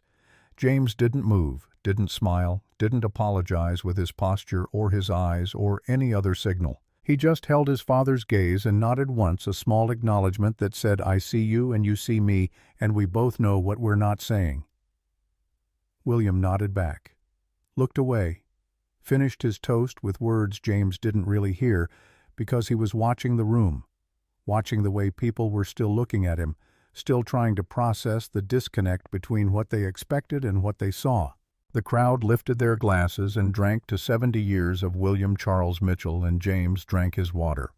Patricia reached him first, 20 minutes later, while William was still receiving congratulations and handshakes and the kind of attention that powerful men collect like interest on investments they made decades ago. She came at him from the side with focused intention, her face arranged in something that might have been concern if you ignored everything you knew about her, and when she got close enough, she put her hand on his arm, not affectionately, but in the way you grab someone to steer them, and pulled him 3 steps toward the edge of the room where the music from the quartet wouldn't cover their voices. "I need you to talk to your father." Her voice was low, rapid, stripped entirely of the social performance. This was the underneath voice, the emergency voice, the voice that came out when the script no longer worked and improvisation was the only option. "Tonight, before the end of the evening." "About what, Patricia?" "You know about what?" She glanced around them, made sure nobody was close enough to hear, and James saw real fear in her eyes. Now, not the performed anxiety from earlier, but something raw, something that came from a place she usually kept buried under layers of control and careful presentation. The debt, the positions. "Whatever Apex can do, James, we have a payment due in 31 days. The Buckhead balloon." Her eyes sharpened, and James watched her realize what she'd just confirmed.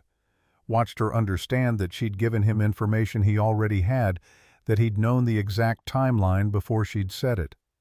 "How do you know the exact—" She stopped mid-sentence, and something assembled itself in her expression, a realization arriving piece by piece like a puzzle solving itself. "How long have you known about our situation?" James looked at her and didn't answer. Just let the silence do the work, and he watched her hand drop from his arm, watched her take a half step back like she needed the distance to process what she was seeing. "James." Her voice had changed completely, the cruelty gone, the performance gone. What was left was something raw and frightened and very human. "What have you done?" "Nothing yet. But that changes tonight." "What does that mean?" "It means you should go be with your husband. Enjoy the party. There's time for the rest of it." She stared at him, and her jaw worked, and for a moment she looked like she was going to say something, several things actually stacking up behind her eyes like cars at a traffic light. Then she turned and moved back through the crowd toward William with a pace that was just barely controlled, just barely within the bounds of what looked natural, and James watched her go. He felt the weight of what was coming settle over him like a physical thing, like atmospheric pressure changing before a storm. He'd built this moment over 6 months of algorithmic acquisitions he hadn't known were happening, over 3 weeks of knowing what those acquisitions meant, over 3 days of sleeping in a basement and being laughed at and condescended to in his own father's house. He'd done all of it to get here to this moment with everything in position, with all the pieces arranged exactly right. And standing here now, watching Patricia's back disappear into the crowd, watching William laugh with the governor's aide near the stage, watching Ryan refill his glass at the bar and check his phone with the casual attention of someone who believed the floor would always be there. James felt the weight of it pressed down and asked himself one more time the same question he'd been asking since Pennsylvania. What is this actually for? Not the business part that was clean, that was just numbers and leverage and the mechanics of debt restructuring. But this, the being here, the clothes, the basement room, the 3 days of deliberate invisibility while his family showed him exactly who they were when they thought he had nothing. What had he needed to see exactly? He'd seen it, had seen every version of it. He'd heard it from the driveway on day 1, and at the dinner table, and in the corridor outside the kitchen, and from Ryan's mouth to Donald Forrester's ear in the tent. He'd been categorized, discounted, and maneuvered in the space of 72 hours with a consistency that was almost impressive in its thoroughness. But he'd also heard his father say, "I remember," in a quiet upstairs room. He'd heard Ryan say, "I know it's been bad between you and Dad. I know there are things I probably don't fully understand." He'd watched William say his name into the microphone from the stage and hold his gaze across a room full of people. None of it erased anything, none of it made up for a childhood of conditional love and closed doors and a $100 envelope at a science fair. But it was real, all of it was real, the cruelty and the small gestures alike. His family was neither the monsters his worst memories made them, nor the people his most charitable moments allowed for. They were just people, flawed, frightened, greedy, occasionally kind, ultimately limited people who were about to find out what it felt like when the thing you built your whole identity on starts to disappear. He pulled out the burner phone, texted Robert Hayes. "It's time. I'm going to need the documentation package ready for tomorrow morning. Gathering at noon. Send the details to my email tonight." Robert's reply came in under a minute, and James could imagine him in Boston, probably still at the office even though it was almost 9, probably sitting at his desk with a coffee that had gone cold hours ago. Already prepared. Sending now. Lenders are standing by. Your call on timing. James put the phone away and looked up.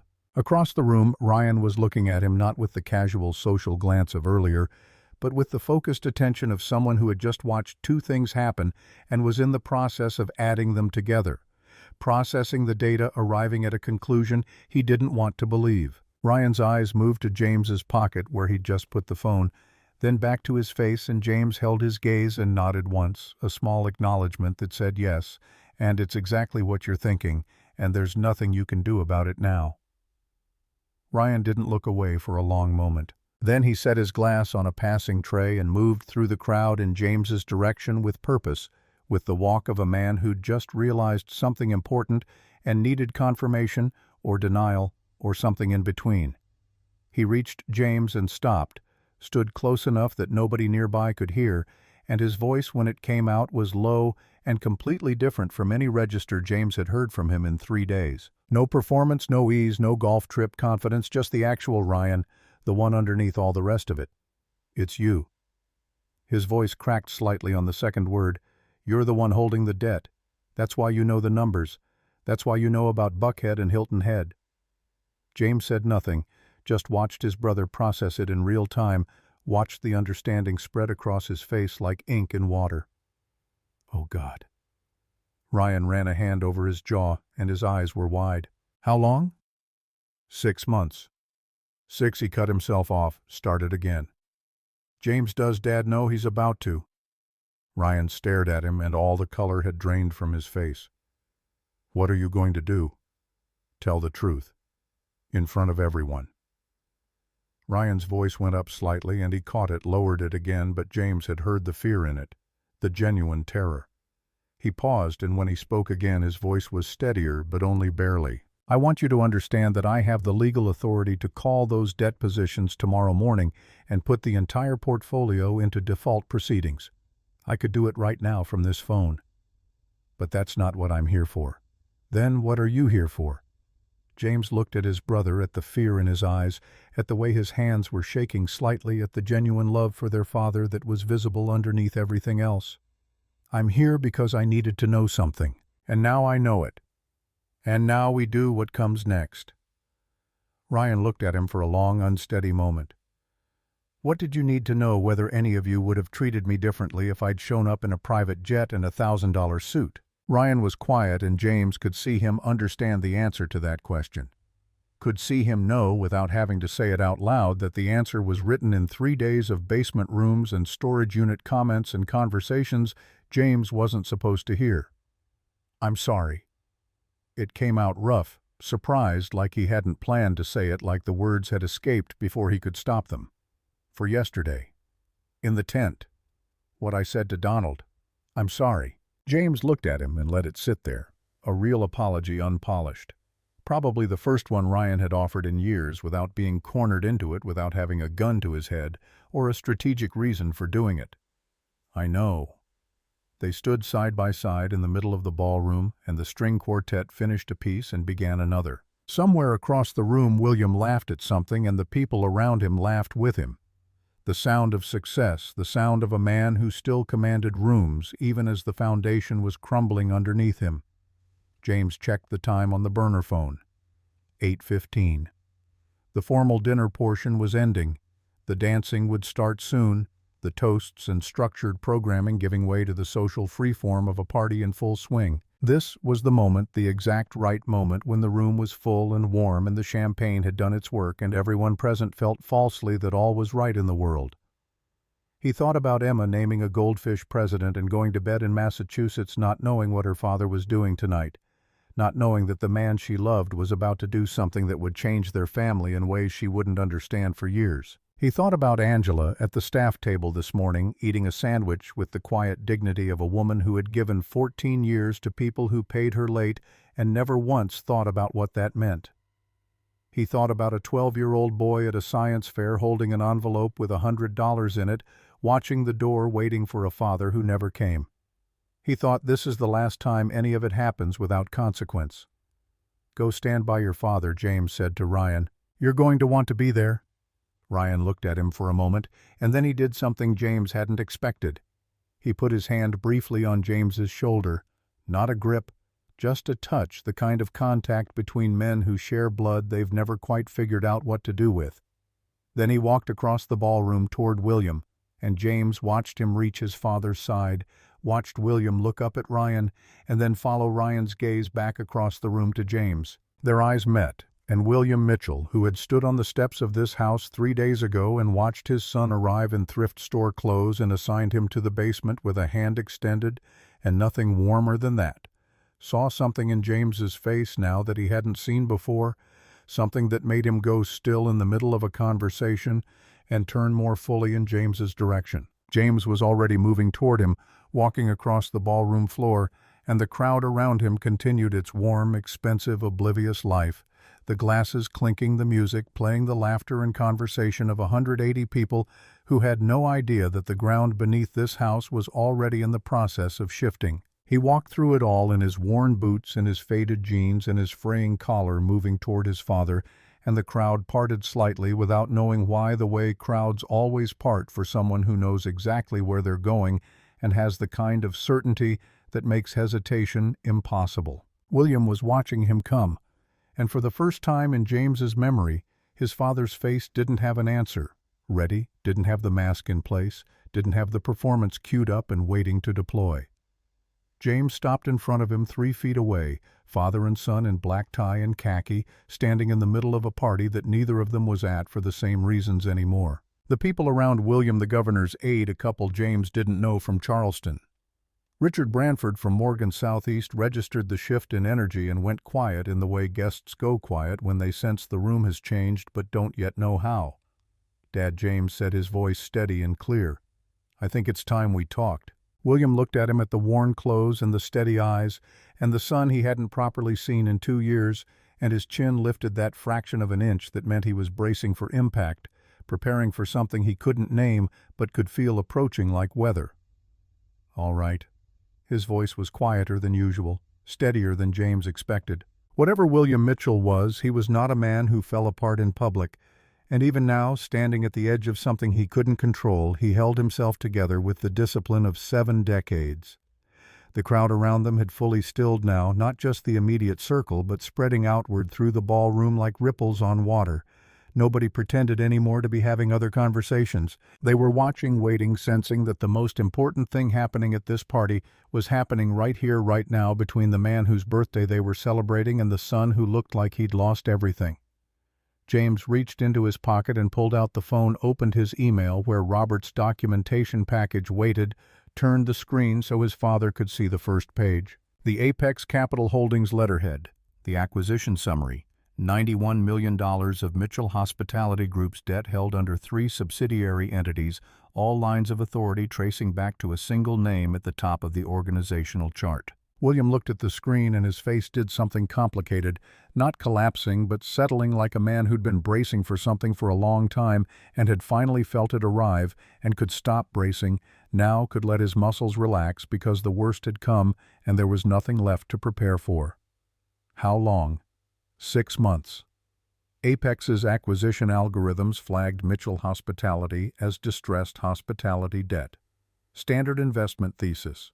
My team bought it through subsidiary funds. James kept his voice level factual, giving his father the information without editorializing, without cruelty.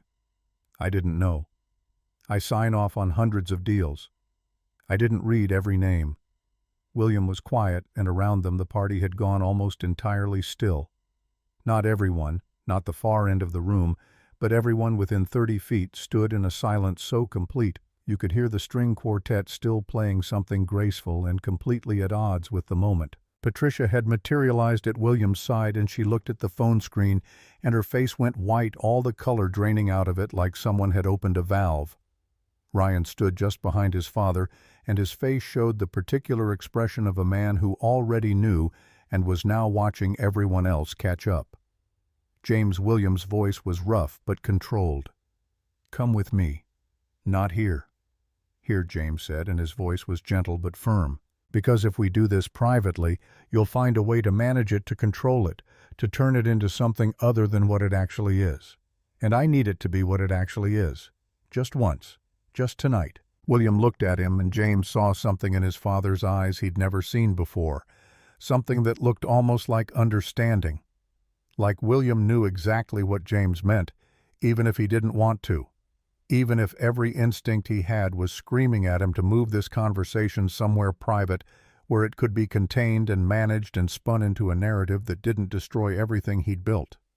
The room held its breath. Patricia's hand came up to her collarbone, and James could see her processing the implications. In real time, could see the mathematics of disaster calculating itself behind her eyes. "I came back because I needed to know something." James spoke to the room now. Not just to William, because this wasn't just for his father anymore. This was for everyone who'd looked at him and decided what he was worth based on his clothes, everyone who'd measured him and found him wanting and filed him away under not relevant. "I needed to know if any of you, any of my family, would treat me differently if I showed up with nothing." The confusion in the crowd deepened, and James gestured to his clothes, to the worn fabric and the scuffed boots. "These aren't a costume. This is who I've been for 3 years. Depressed. Broken. Not caring about appearance or performance or any of the things you all seem to think define a person's worth. I came here as I actually am. Not as CEO James Mitchell. Just as James." Gasps rippled through the room, people turning to each other, trying to process what they were hearing, trying to reconcile the man in front of them with the story they'd constructed. And I watched what happened. James's voice was steady, not angry, not vindictive, just factual. "I was put in the basement. I was told I looked like I lived in a storage unit. I was talked about behind my back. I was assumed to be broke, to be failing to be here asking for help." He looked directly at his father now. "Dad, you asked me yesterday if I was struggling financially. You asked because you needed to know if Apex could help Mitchell Hospitality." William's knuckles were white where his hands gripped the armrests of the chair someone had pulled up for him, though James didn't remember seeing anyone do it. The room erupted then, not loudly, but with the sound of 180 people all trying to process the same information at once, gasps and exclamations, and the rustle of expensive fabric as bodies shifted and turned. James pulled out the phone again, and this time he projected the screen onto the display that had been set up for the slideshow of William's life, the technology they'd installed for the birthday tribute, now showing acquisition records and shell company structures and debt positions. Apex Capital Holdings, through 3 subsidiary entities, owns $91 million of Mitchell Hospitality Group's outstanding debt. The numbers appeared on the screen behind him, cold and clean and irrefutable. The Buckhead Hotel, $34 million balloon payment due in 31 days. Hilton Head Resort, $28 million foreclosure position, 60 days. Midtown Commercial Portfolio, $29 million refinancing crisis. He showed the documentation, the acquisition dates, the purchase prices, the current positions, all legal, all clean, all pointing to one inescapable conclusion. "I have the legal authority to call every one of these positions into default effective tomorrow morning. I could do it from this phone right now." The silence that followed was absolute total, the kind of silence that happens when everyone in a room stops breathing at the same time. Patricia had tears streaming down her face, no longer trying to hide them or wipe them away. Ryan in the back had his head in his hands. William hadn't moved, frozen in place like a statue, like something carved from stone. James let the silence hold for 3 beats, 4, 5, long enough for everyone to feel the weight of what he'd just said, long enough for the implications to sink in. "I'm not going to do that." The room exhaled collectively, and James watched the relief move through the crowd like a wave.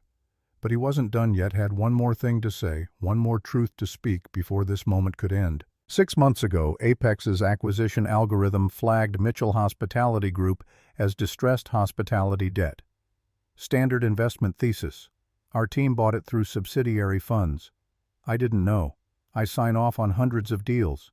I didn't read every name. He paused and looked at his father. Really looked at him, at the 70 years and the silver hair and the face that had never learned how to show love without conditions attached. But here's what I've realized over the last 3 days. I built an investment strategy that specifically targets companies like the one my father runs. Companies that value appearance over substance. Companies that spend on image while drowning in structural debt. Another pause, and James could feel the room leaning forward, could feel every person present straining to hear what came next. I didn't plan to own my father's life. His voice dropped lower, became more intimate, like he was telling a secret, even though he was speaking loud enough for everyone to hear. But maybe I built a system that would inevitably find him. Because I've spent 31 years watching him value the wrong things, watching him measure people by their bank accounts instead of their character. Watching him build an empire on leverage and performance while forgetting that the only thing that actually lasts is how you treat people when they can't do anything for you. William's face was doing something James had never seen it do before, breaking, not dramatically, not with noise or collapse, but quietly, the way old structures break when the thing that's been holding them together finally gives. Not all at once, but in stages. First the eyes going wet, then the jaw loosening, then the shoulders dropping until the whole edifice of William Mitchell's carefully constructed self-image came apart piece by piece in front of 180 witnesses. "Dad, you asked yesterday if there was a path." James's voice was gentler now, almost tender. "Here's the path. Apex will convert the debt positions into a long-term partnership stake in Mitchell Hospitality. We'll bring in a restructuring team. We'll renegotiate the balloon payments. We'll put together a real recovery plan for the portfolio." The room was processing this, trying to understand if what they were hearing was forgiveness or revenge or something more complicated than either. "Not because you deserve it," James continued, and his voice had an edge to it now, a sharpness that cut through the gentleness. "But because you're my father. And because, God help me, I'm still your son. And because I don't want to be the man who watched his father's life's work collapse and did nothing because he was too angry to see past his own pain." William stood slowly, and the room watched him rise. Watched a 70-year-old man in front of 73 witnesses in his own house on the night of his own birthday face the thing he'd spent his entire life avoiding. His voice, when it came out, was rough, damaged, like something that had traveled too far and arrived broken. James. Just his name. Nothing else, but in that single word was every closed door, every inadequate envelope, every conversation ended too soon, every phone call where he'd said the wrong thing and driven his son 3 states away for 4 years, every failure compressed into 2 syllables. "I know, Dad, I know." James's voice caught slightly, and he fought to keep it steady. William's eyes were streaming now, tears running down his face that he made no effort to hide or wipe away. "I didn't come to the science fair. I didn't come to Sarah's funeral. I called you self-indulgent while you were burying your wife." The room was absolutely silent, witnessing something private being made public by necessity, by the requirement that truth sometimes needs an audience to become real. "I have spent 70 years building things." William's voice was stronger now, but still rough, still damaged. "And I never learned how to build the thing that matters, which is you. I never learned how to build my relationship with my son." He was crying openly now. No performance, no patriarch, just an old man who finally saw what he'd lost and knew he'd lost it through his own failures, through his own choices, through 70 years of getting it wrong in the ways that mattered most. "Can you forgive me?" And James looked at his father, this man who'd failed him in every way that mattered, and realized something that hit him like a physical blow. Forgiveness isn't about whether someone deserves it. It's about whether you can carry the weight of not giving it. Whether you want to spend the rest of your life bent under that load, or whether you want to set it down and walk away lighter, even if walking away lighter means the person who hurt you gets to be lighter too. "I'm working on it, Dad." James's voice was breaking now, the careful control he'd maintained for 3 days finally cracking. "But I need you to work on it too. I need you to actually do the work of being different, of being better, of learning how to love without conditions. I need you to prove that this matters to you more than your pride."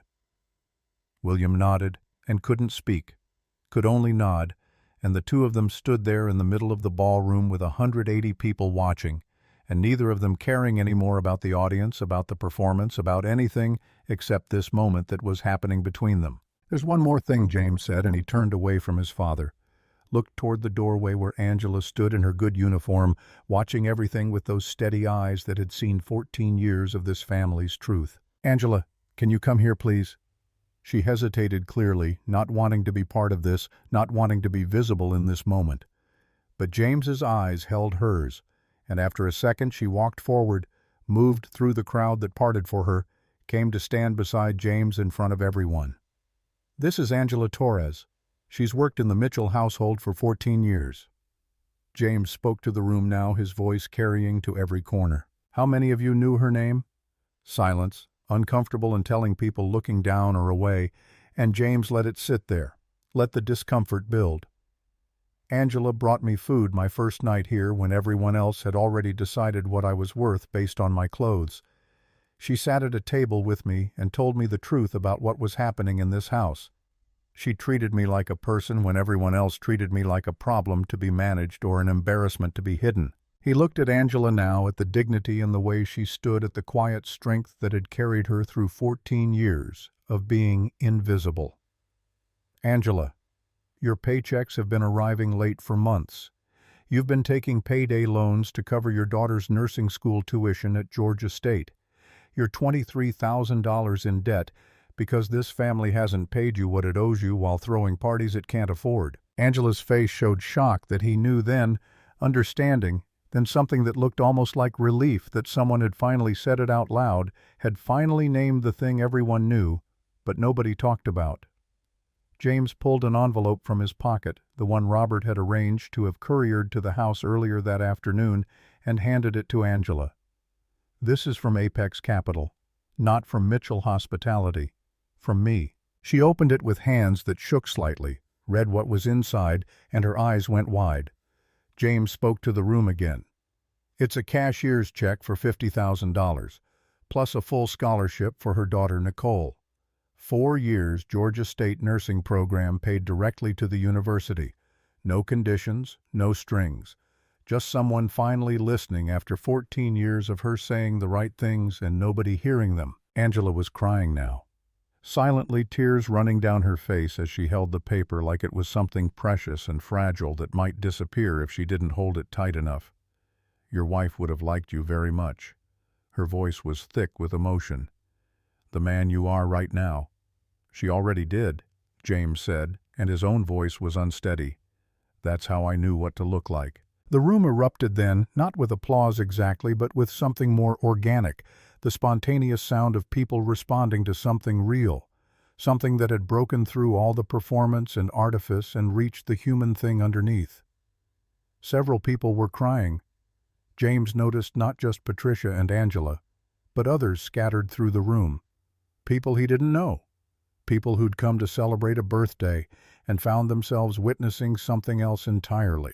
Patricia stood and walked to James, her face streaked with mascara, all the careful presentation destroyed. She stopped in front of him, and her voice, when it came out, was stripped of everything. No performance, no cruelty, just raw honesty. "I was cruel to you. I was cruel because I was afraid. And that's no excuse." "No," James said, meeting her eyes. "It's not." I understand if you can't forgive me. I didn't say I can't. I said it's not an excuse. There's a difference. Patricia nodded and touched his arm briefly. Not the grab from earlier, but actual human contact, the kind that acknowledges another person as real, as worthy of gentle touch.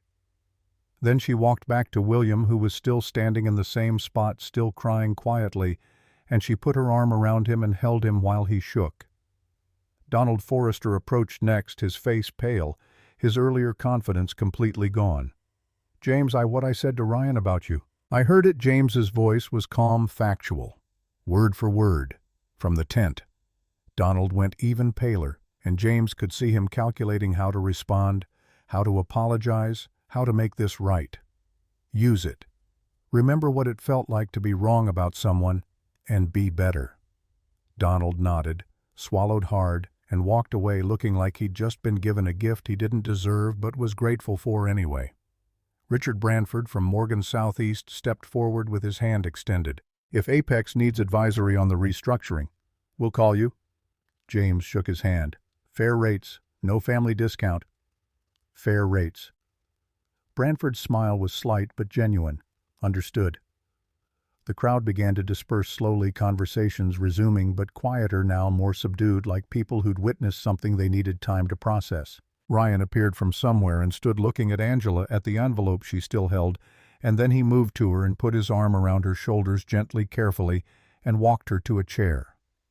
After most of the crowd had moved away, dispersed into smaller groups, or drifted toward the exits, James and William were alone in the ballroom, or alone enough that it felt private, even though there were still people at the edges of the room. Patricia had tactfully stepped away, was talking to the caterers about something, giving father and son space they both needed.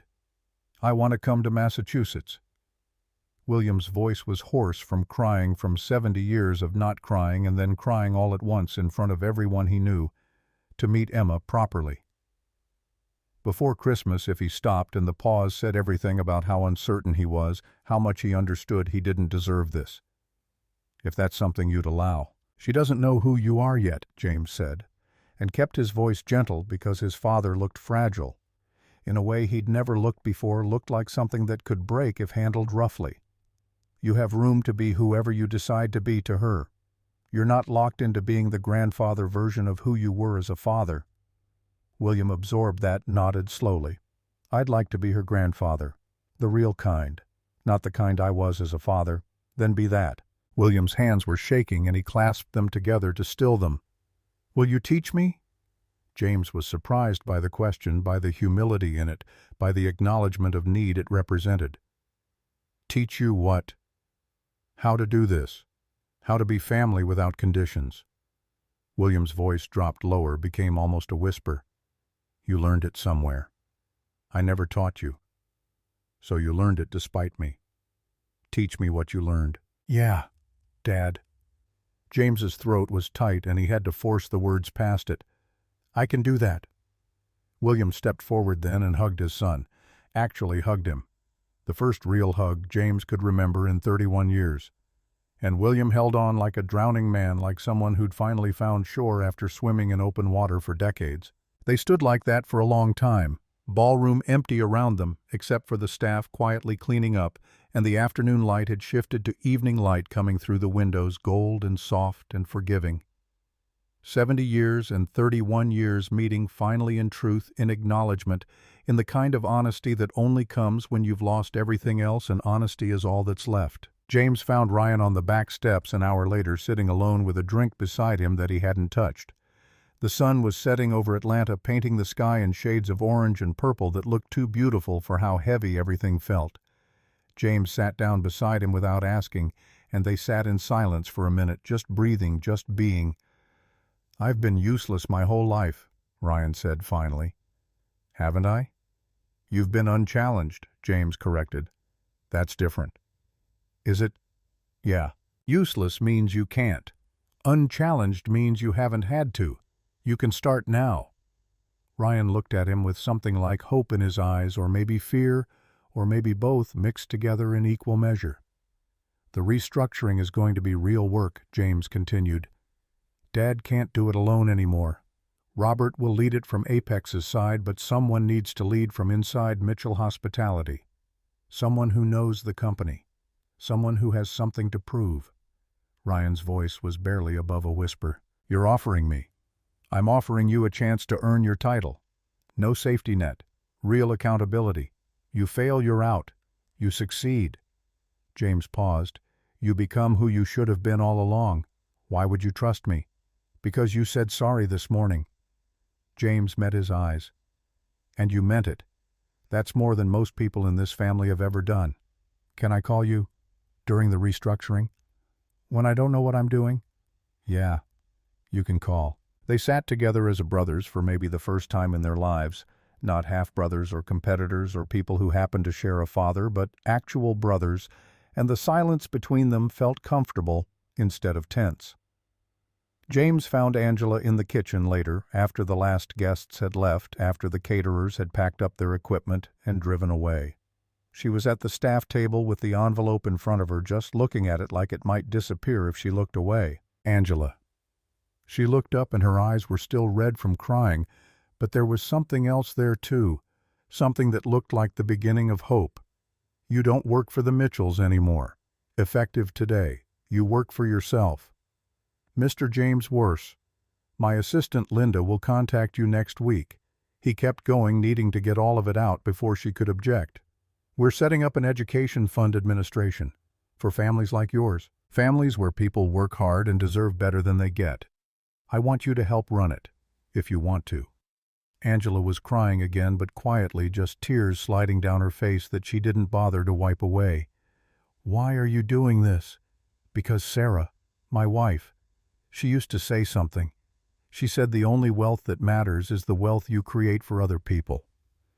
I forgot that for 3 years. You reminded me. Angela stood and hugged him quick and proper and then stepped back like she'd overstepped some boundary, but James smiled at her and she relaxed.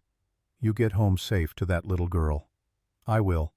2 in the afternoon, James stood on the front steps with his canvas duffel over his shoulder, the same clothes he'd arrived in, but somehow they felt different. Now felt less like a costume and more like just clothes, just fabric, just the thing he'd chosen to wear. William and Patricia stood on the steps to see him off, and there was something different in how they stood 2 closer together, more united, like the crisis had stripped something away, and what was left was more honest, even if it was more fragile. Safe travels. Son William's voice was rough but warm. Come back soon, Patricia added, and she meant it, James could tell. Ryan walked him to the iron gate and they stopped there, looking back at the house together. I'll call you next week, Ryan said. About the restructuring, I'll answer. At the gate, James looked back one more time at the white columns and the long facade and the house that had never been home, but might become something else now, something better, something built on truth instead of performance. His phone buzzed, the real one now, not the burner he'd left on the basement dresser as a kind of monument to the man he'd been for 3 days. A text from Carol with a photo of Emma holding President the Goldfish up to the camera. We miss you. On my way home, he typed back, and the words felt true in a way they hadn't felt true in 3 years. Kenneth was waiting in the black car, and he opened the door without comment, without questions. Just the quiet professionalism of a man who understood that sometimes the job was to drive and nothing else. Welcome back, Mr. Mitchell. James got in and Kenneth pulled away from the curb, and James watched the Mitchell estate disappear in the side mirror, watched Atlanta fall away behind him as they drove toward the airport. The city of his childhood that had never felt like home until now, until he'd come back and told the truth and found out that truth was the only foundation worth building on. It makes you wonder, he thought, staring out the window at the city sliding past. How often do we judge people by what we see on the surface, and how often do we miss who they really are underneath? The private jet was waiting at a small airport on the edge of the city, and Linda was there with a tablet full of updates and questions and the accumulated business of 3 days away. Robert sent the restructuring timeline, she said as he boarded. First meetings start next week. Ryan Mitchell has already emailed 4 times with questions. Answer him, James said, settling into the leather seat. Be patient. He's learning. The Angela Torres Education Fund. I've got draft structures. We can have it operational in 30 days. Make it 20. The flight attendant appeared with a bottle of water and a warm towel, and James took both, gratefully pressed the towel to his face and let the heat seep into his skin. Below him, Atlanta was disappearing into the distance, becoming small, becoming past, becoming something he'd carry differently now. The Massachusetts estate appeared below him 3 hours later.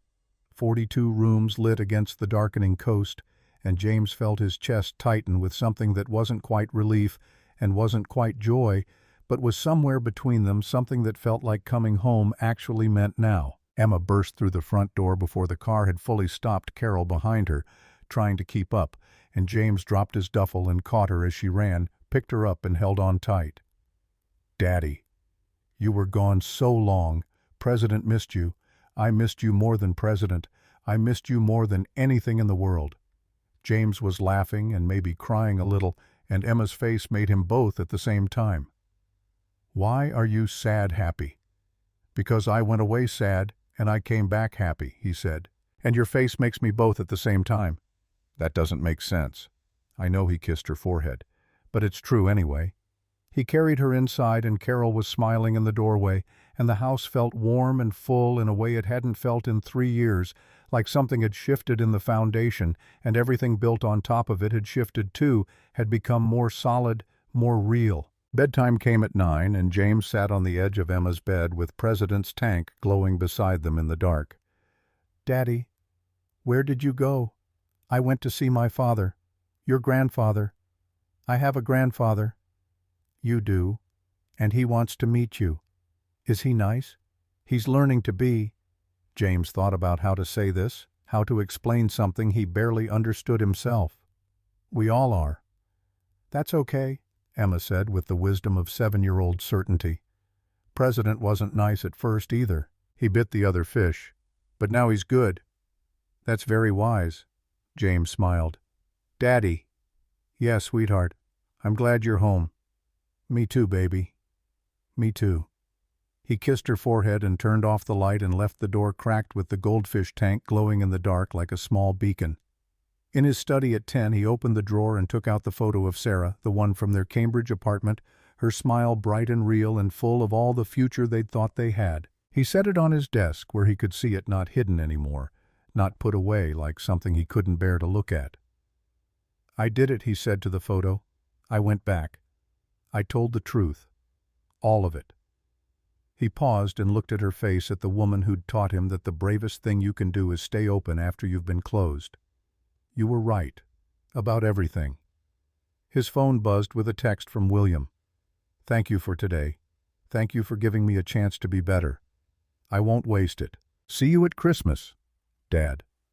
James typed back, and the word Dad felt different, now felt less like an obligation and more like a choice, like something he was choosing to say instead of something he had to say. He set the phone down and walked to the window, looked out at the ocean in moonlight, waves rolling in with the kind of patient persistence that made you believe in things larger than yourself. For the first time in 3 years, the silence didn't feel heavy, didn't feel like grief pressing down, didn't feel like weight he couldn't carry. It felt like peace.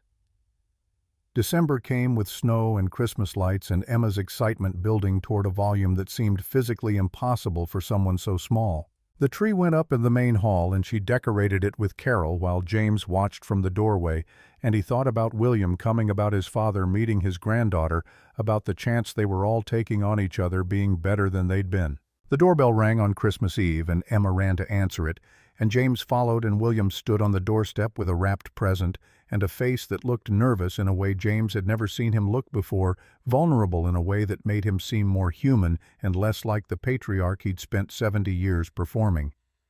"Are you my grandfather?" Emma looked up at him with frank assessment. "I am." William knelt down to her level. "If that's okay with you?" "Did you bring that for me?" "I did." "Then it's okay." And she took his hand and pulled him inside with the kind of certainty that only children have. "Come meet President. He's a goldfish. He's doing a great job."